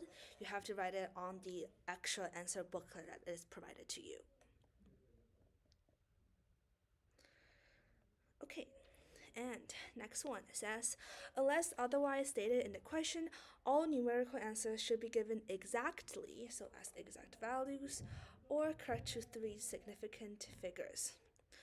Sometimes the question will say like, oh, round this to nearest complete years, round this to nearest dollars. But if it's not said in the question, just either give it as an exact value, which is likely what you're going to do for paper 1, or round it to 3 sigdigs, which is likely what you're going to do for most of paper 2, because that's the calculator heavy one. Okay, and then for paper 1, missed a point. You're not permitted access to any calculator for this paper, so everything you have to do in your head. So yeah, no calculator. So make sure you practice a bit of mental math so you don't get like the math wrong. And a clean copy of the mathematics analysis and approaches formula booklet is required for this paper, and it will be given to you when you write the exam. The last bullet point for this instructions, the maximum mark for this paper is 80 marks. Okay, and that's all the rules for paper 1, and you're given an hour and 30 minutes as it says here. Okay, let's look at the rules for paper 2 now. It's mostly the same, just that you are actually allowed a calculator for this. So you can, a graphic display calculator is required for this paper, and please bring a graphing calculator, not a scientific one, because you will definitely have to graph lots of things for this paper. And other things is the same. It's like, answer in either exact value or correct to 3 sigdigs. And you will also get the formula sheet, and the time you have is an hour and 30 minutes. The maximum mark is also 80 marks. And that's the rules for these two papers.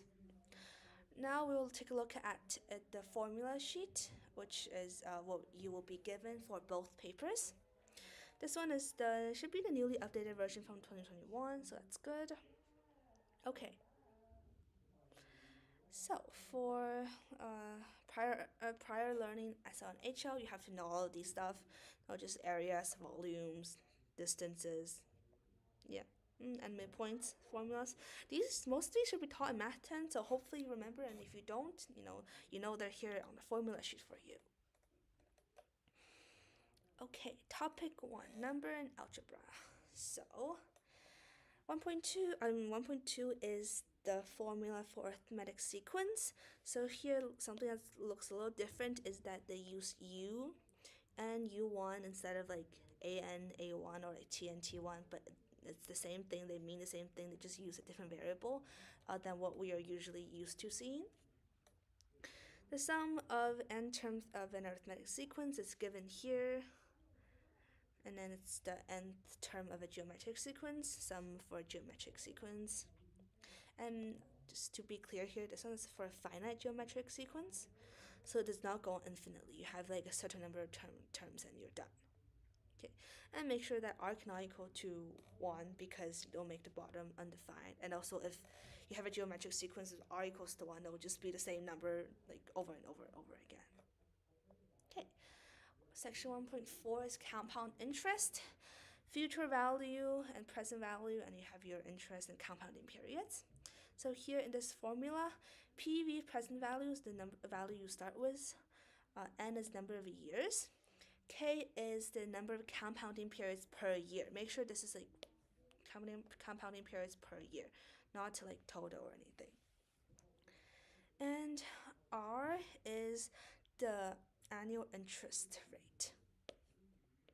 Okay, so here in the formula they have like r over 100k. This is because that like this r value you put in is like a number that's greater. It's like number in front of your percentage, so like r percent. You have r here. So so dividing this by 100 will actually convert it into a decimal, which is actually like where you're adding the 2, 1. And then to the power of kn, which is basically number of years times number of compounding periods per year. So the total number of times this is compounded, or the total number of compounding periods to be more specific. Okay, SL section 1.5, exponents and logs. This is basically how you convert from exponents, logs, and logs back to exponents. Make sure that like a has to be greater than 0, b has to be greater than 0, and a cannot equal to 1. Okay. And you have your log rules here, multiplication, and you can, so log base axy equals log base ax plus log base ay, and then subtraction rule. And then for this one, you can bring the exponent down to the front. So oftentimes this does really simplify the process a lot. And the last one is the change of base formula for log. So log base bx over log base ba. There's also another formula that's maybe useful, so you might want to remember it. So log base a to the power of n x equals to 1 over n log base ax. You can do a quick derivation here. So what you can do is change base.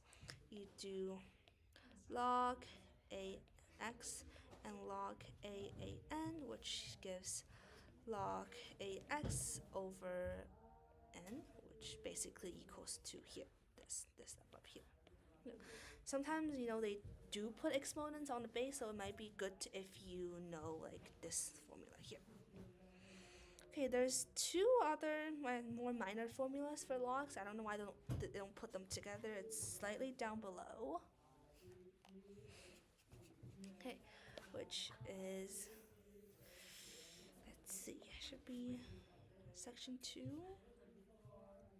This one, these 2 may also be helpful to know just for your information. And then this one, you bring the x to the front, and a log base a of a is 1, so just x. And when you have a to the power of log base a of x, it just equals to x. Okay, and that's all the formulas for logs. Now let's look at or the sum of an infinite geometric sequence, basically equals to the first term over 1 minus r, and you have to make sure that r has to be, the absolute value of r has to be smaller than 1, or else you cannot actually calculate the sum because the terms will get infinitely big. Okay, section 1.9, the binomial theorem. This is based on the Pascal's triangle, which is like 1, 1, 1, 1, 2, 1, 1, 3, 3, 1, 1, 4, 6, 4, 1, dot, dot, dot. How you get this is basically like for any like terms, you add up, it's the result of the two numbers that are like kind of directly above it. Okay, and you basically, if you were to do binomial expansion, if it asks you like, oh, find expand like 4x plus 2 to the power of like 5 or something, this is pretty helpful because you can you can calculate everything more easily. And then here's, you have the n choose 1 and then all the way to n choose r and stuff, which is also like from the Pascal's triangle. So it's like 0 choose 0, 1 choose 0, 1 choose 1, and then so on. Okay, and here you just have the formula for choosing, which is n choose r equals to n factorial over r factorial times n minus r factorial. Okay, let's move on to, that's the HL stuff, so we don't have to worry about that. Move on to topic 2, functions. So the equation of a straight line, y equals to mx plus c, c is the constant, or you can write it as ax plus b, y plus d equals 0, or you can write it as y minus y1 equals to m times x minus x1. So here is x and y, just x and y, and y, and then x1, y1 is just a point on the line. And the slope, or the gradient, they mean the same thing. Usually we are more used to calling a slope, but IB calls it the gradient. So m equals to the change in y over the change in x. Okay. Next one, the axis of symmetry for a quadratic function. So the axis of symmetry is x equals to negative b over 2a. This is somewhat useful, so because this is also the x coordinate of the vertex. Or you have a random parabola, could be anything. If I draw it like this, if we say this is the axis of symmetry, this vertex have to lie on this axis of symmetry, and x, y, that's the vertex. This line is, oh, I should say, if I say AB, x equals to a, that's the line of symmetry. Okay, next one. For a quadratic equation, you can use the quadratic formula, which is negative b plus minus square root of b squared minus 4ac over 2a, where a cannot equal to 0, and the discriminant is basically in the square root here. So if a quadratic has, so okay, if b squared minus 4ac smaller than 0 has no real solutions, because you cannot take the square root of a negative number. B squared minus 4ac equals to 0. This is one real solution.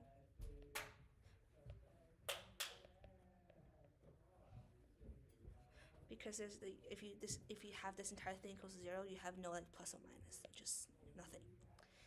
And when you have b squared minus 4ac greater than 0, you have two real solutions. Because there's the plus minus sign, so one of the solution will be like negative b plus square root of b square root minus 4ac over 2a, and the other one will be negative b minus square root of b squared minus 4ac over 2a. Okay, that's the HL stuff, so don't worry about that. Okay, topic 3, geometry and trigonometry. For the distance between 2 points, so if it's 2D, you have basically this section. If it's 3D, you have another z's, so this entire formula. Same thing for the midpoint. If you're in 2D, you're just having the x and y coordinates. If you're in 3D, you have x, y, and z. And here's a bunch of like volume and surface area formula. So it's it's on the formula sheet for you, so you don't have to memorize them, which is good. Okay. Section 3.2, the sine law. A over sine A equals to B over sine B equals to C over sine C. Also write this as sine A over A equals to sine B over B equals to sine C over C. Either one works. And when you use the sine law, have to make sure to check that it's whether or not there's the ambiguous case of sine, because if you do, you might get like two solutions, or one of the solutions don't work. Yeah. You have the cosine law here, which is c squared equals to a squared plus b squared minus 2ab cosine c. And then if you want to isolate for cosine c equals to a squared plus b squared minus c squared over 2ab. And the area of a triangle is equal to 1 over 2ab sine c, so this is useful sometimes if you have like ab and sine c, or if you want to sometimes if you want to find like the area triangle inside like a circle is also helpful, because a and b are both just r, so r squared sine c. This is c. Okay. So for a length of an arc, the length equals to radius times theta, where radius, r is the radius, and then theta is the angle measured in radians. Make sure that this is radians. If it's in degrees, you cannot use this. You have to convert to radian first in order to use this formula. The area of a sector equals to 1 over 2 r squared theta, where theta is also the angle measured in radians. If it's in degrees, this formula does not work. You have to convert it to radian first. Okay, another useful little tip here, if you want to know, is that the area of like a sector, for an area of a sector, so let's say it has angle like theta. So theta, the ratio of the angle to 2 pi equals the ratio of the area of sector over area of the circle. This is also kind of where like this formula area of a sector is derived from. So it's nice to know, just conceptual understanding, like this is true, so you can use this area of sector formula. I guess you can also write this as like this equals to like theta, or in degrees, over 360 degrees. Okay. All right. Last little bit for this section. The identity for tangent is just tan theta equals to sine theta over cosine theta. We know this from math 10. Has been so pretty straightforward. For Pythagorean identities for the trig stuff, I think for SL all you need to know is like cosine squared theta plus sine squared theta equals to 1, and then sine 2 theta equals to 2 sine theta times cosine theta. That's And for cosine 2 theta, there is, with double angle formula, there's 3 formulas. Depending on what the question is asking, which is more convenient, you can use one of the 3. Okay, and here is the HL stuff, so we can just ignore them for now. And I'll be back in 2 minutes.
we're gonna continue with the formula sheet. We have, I think, 2 more topics to go, 4 and 5.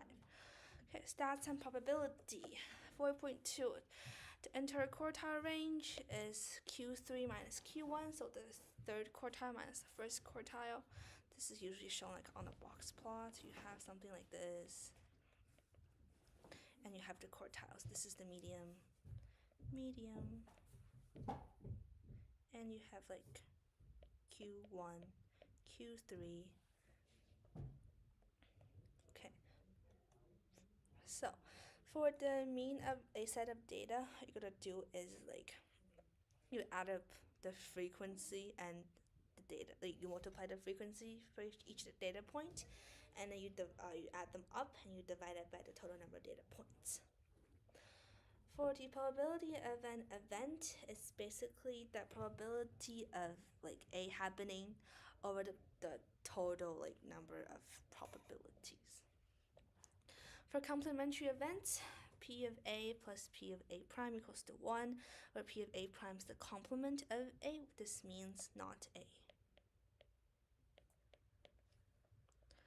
For combined events, P like A union B. So union it means or, although it sounds like it means and, but actually it means or. So A or B.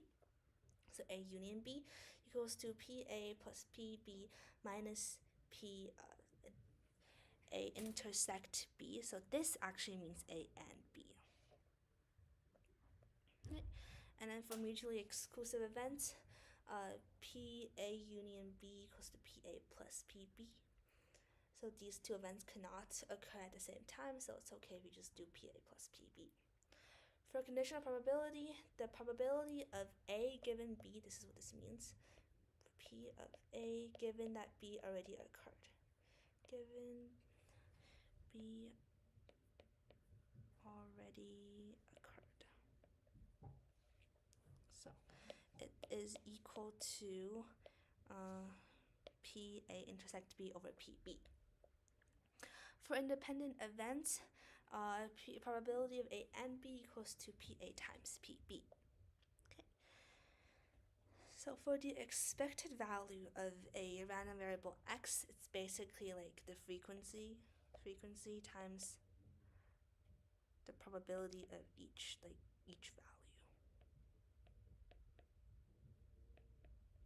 And you have to add them up. We did do a question just like that just today, a little earlier today, which was, I believe, question 3 here. Yeah, for here, all you gotta do is like 0 times 6 over 40, because 6 over 40 is the probability of this like number of times of 0 happening, and then plus 1 times 16 over 40, plus 2 times 13 over 40, plus 3 times 2 over 40, and dot dot dot, and that's how you find the expected value.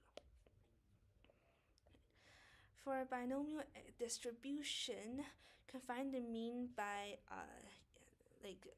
multiplying n and p, where n is the number of trials and p is the probability of success for each trial.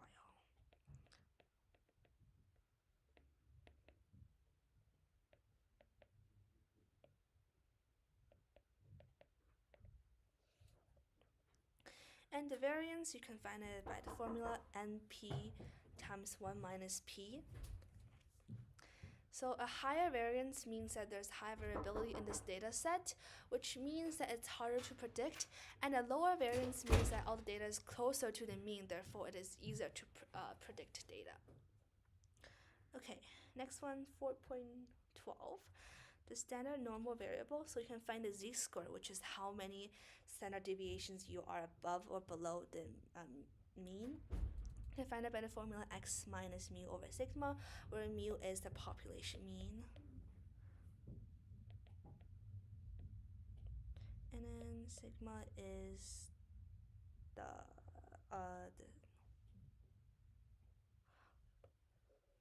what is it called? Sigma is the 1 second.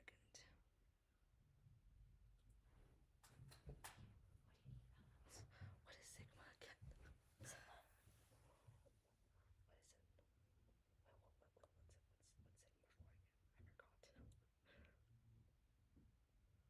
yes, okay, I got it. Is the standard deviation for this data. My bad, I kind of forgot what they mean already. Okay, all right, that's it for the SL section for stats and probability. So just this one page over here. Okay, and this the HR only content, so we skip those. I believe this is the last section of this formula booklet. Topic 5, which is calculus. This should be so somewhat fresh in your minds because you just did this semester. Derivative of x to the power n is n times x to the power n minus 1. Bring the exponent down, subtract 1 from the exponent. The integral of x to the power n equals to 1 over n plus 1 times x to the power of n plus 1 plus c. Make sure you include your constant c if it does not give you bounds for the integral, because the derivative of any random any number is 0, so you actually don't know if there was a constant in the original function or not when you integrate it. So this is critically important, and you will lose marks if you don't. So if you don't want to lose marks, include your c. Okay, and for the area between a curve y equals f of x and the x-axis, you use this. You basically integrate from a to b. So for example, if I draw a random function, it looks like this. If I want to find the area below from a to b, this section over here, I would take the integral from a to b of this function y with respects to dx. So this function will be y equals to x something something, and then you just integrate with respects to dx.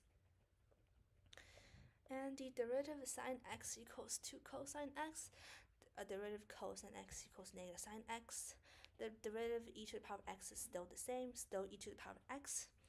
And the derivative of ln x equals to 1 over x.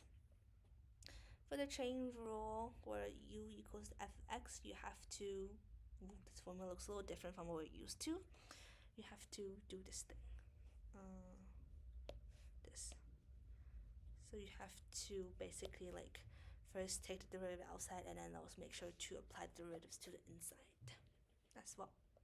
The productic rule is basically y equals to uv. The derivative is u times dv over dx plus v times du over dx. And the quotient rule, dy over dx equals to v times du over dx minus u times dv over dx over v squared. So make sure here, and this because there's a subtraction sign, you want to take the derivative of u first and then v. Don't reverse your don't reverse that operation, or else you'll get it wrong. Okay, and then section 5.9 is the application stuff. So for acceleration, a equals to dv over dt, which is also the same as if you take the derivative twice for ds over dt. And for distance traveled from t1 to t2, you take the integral of the velocity from t1 to t2. And here for distance, they put an absolute value here. And if you want to integrate an absolute value, you have to integrate the velocity when it's positive, and then you integrate the negative of the velocity. So t1, or like this. You have to kind of do it twice. So what we could do instead is, if you just integrate the velocity without the absolute value, and then you can find the times in which this function or object or this person changes direction, and then you can do this time, let's say if the times a, b, c, so from time a to time c, and then it changes direction at b, you want to find, so sb minus sa, absolute value, and then plus sc minus sb. So you find the distances like this.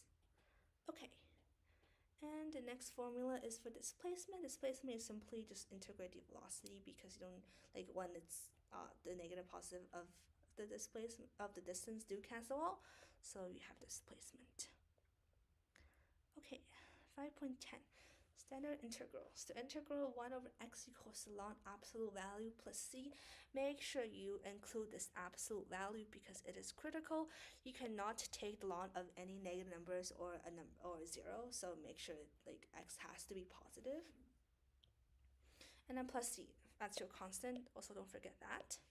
At the integral sine x dx equals negative cosine x, the integral cosine x equals sine x, and the integral of e to the power x is e to the power x as well.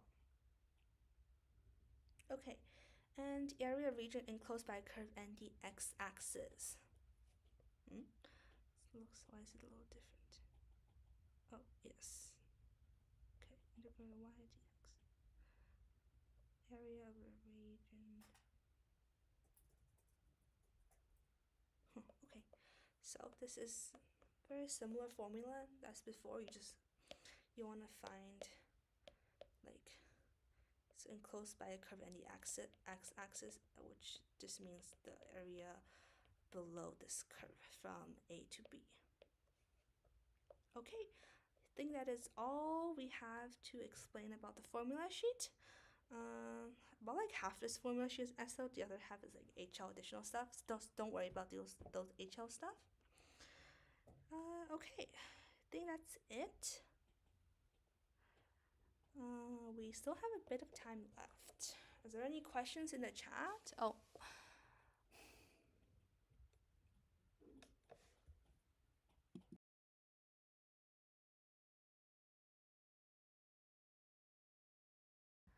We will take another like 5-minute break and we'll come back.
Okay, guys, for the last 10 minutes, we'll talk a little bit about the exam tips. So for just some general tips is that you have to know the formula booklet really well. Oops, I should be in main formula booklet. So this entire 15-page booklet really well. Know where exactly to find all the things. If there's formulas that you often use, maybe remember them if you can. But if not, you have to know exactly where to find all the formulas that you will have to use on the exam. Okay. Secondly, try to work fast but still ensure your accuracy because the time is fairly limited. You have to this is an 80-mark paper for both of them, and you only have an hour and a half to do it. So there won't be lots of time for you to check your answers. The time will likely be more strict than how we usually do our tests at school. So make sure you do your fastest, but also don't go too fast to the point where you make a bunch of small mistakes. So I think to save time, what you can try to do is work fast, but also kind of check as you go. Don't over check, but check a little bit at when you finish every question, so you don't have to go back and check everything in detail. Third one is for paper 2. Please use your graphing calculator if you can, because they give you permission to use it, so use it as much as you can. If it's I think most of the questions should be doable with your graphing calculator, and then they don't expect you to do as much algebra as you would on paper 1, so use your calculator efficiently. Make sure you're familiar with where to find things like regression, TVN solvers, graphing, all the stats analysis stuff. So practice beforehand if you can, so to minimize errors on the test, and also to help you save some time. Okay, so for paper 1 specifically, since you're not allowed a calculator, you have to do all the mental math in your head. So if you have to take a few extra steps to make sure you do the calculation right, do it. You can write them out on paper or on the side. Don't try to do it in your brain and do it wrong. Okay, it's better to write out a few more steps and get the answer right than to try to do it quickly in your brain and do it wrong. Okay, and for usually for some of the questions, since all the questions have more than one parts, a lot of times part B or part C will say something like hence or hence or otherwise. This is a hint for you to use previous parts, use your answers from previous parts. So don't try to use a completely different approach. The hint to that question is usually given in some of the previous parts, so make sure you look out for those hints. Okay, and then for paper 2, so you do have your graphing calculator, so that's really good. Sometimes you can solve equations graphically, sometimes numerically, depending on what the questions ask. So if you have time, if it says solve algebraically or something, if you have time, double check through the calculator, so make sure you get that answer right. Okay, and then I guess before the exam, make sure you know how to use your calculator and all the functions you need to use for the exams. For example, you should for if you're to find points of intersection for the TIs, use second calc, and then you can find point of intersections. And for TIs, I don't know about Casio's, but for TIs, if you have a function graph, you can go to second graph, so it gives you to the table, and then you could actually see the x values and the corresponding y values. So that might be helpful if you're finding the value of y given a point x. Okay. Let's see, is there anything else? Oh, and then sometimes there are keywords in those questions, such as if it says for the stats question, if it says justify, you usually have to take an evidence from the data given and then explain why your answer is correct. So make sure don't just ignore that word. Justify means you have to provide a reason, not just the answer.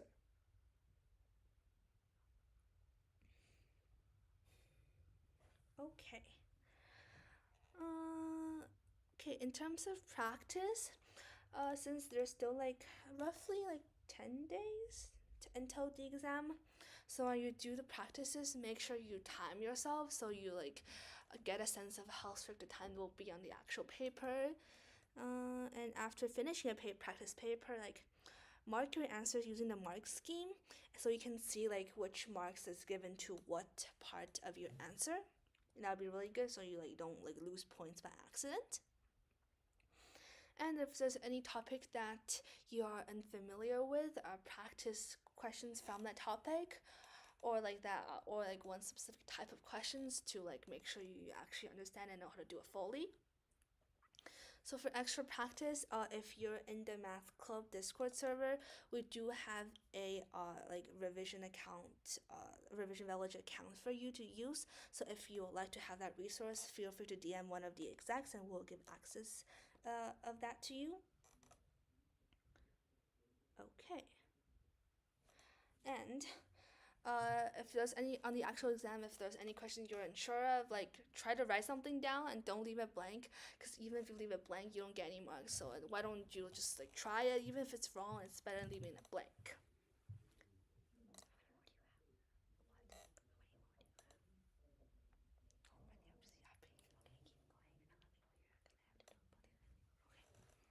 Okay. So, oh yes. Last tip probably is that if you cannot figure out a question like in section A, for example, don't get stuck on it for like 20 minutes. Just if you can't do it, skip to it, come back to it later. Focus on the section B questions because those the marks for those are much larger, and it's maybe sometimes easier for you to get those marks. Okay.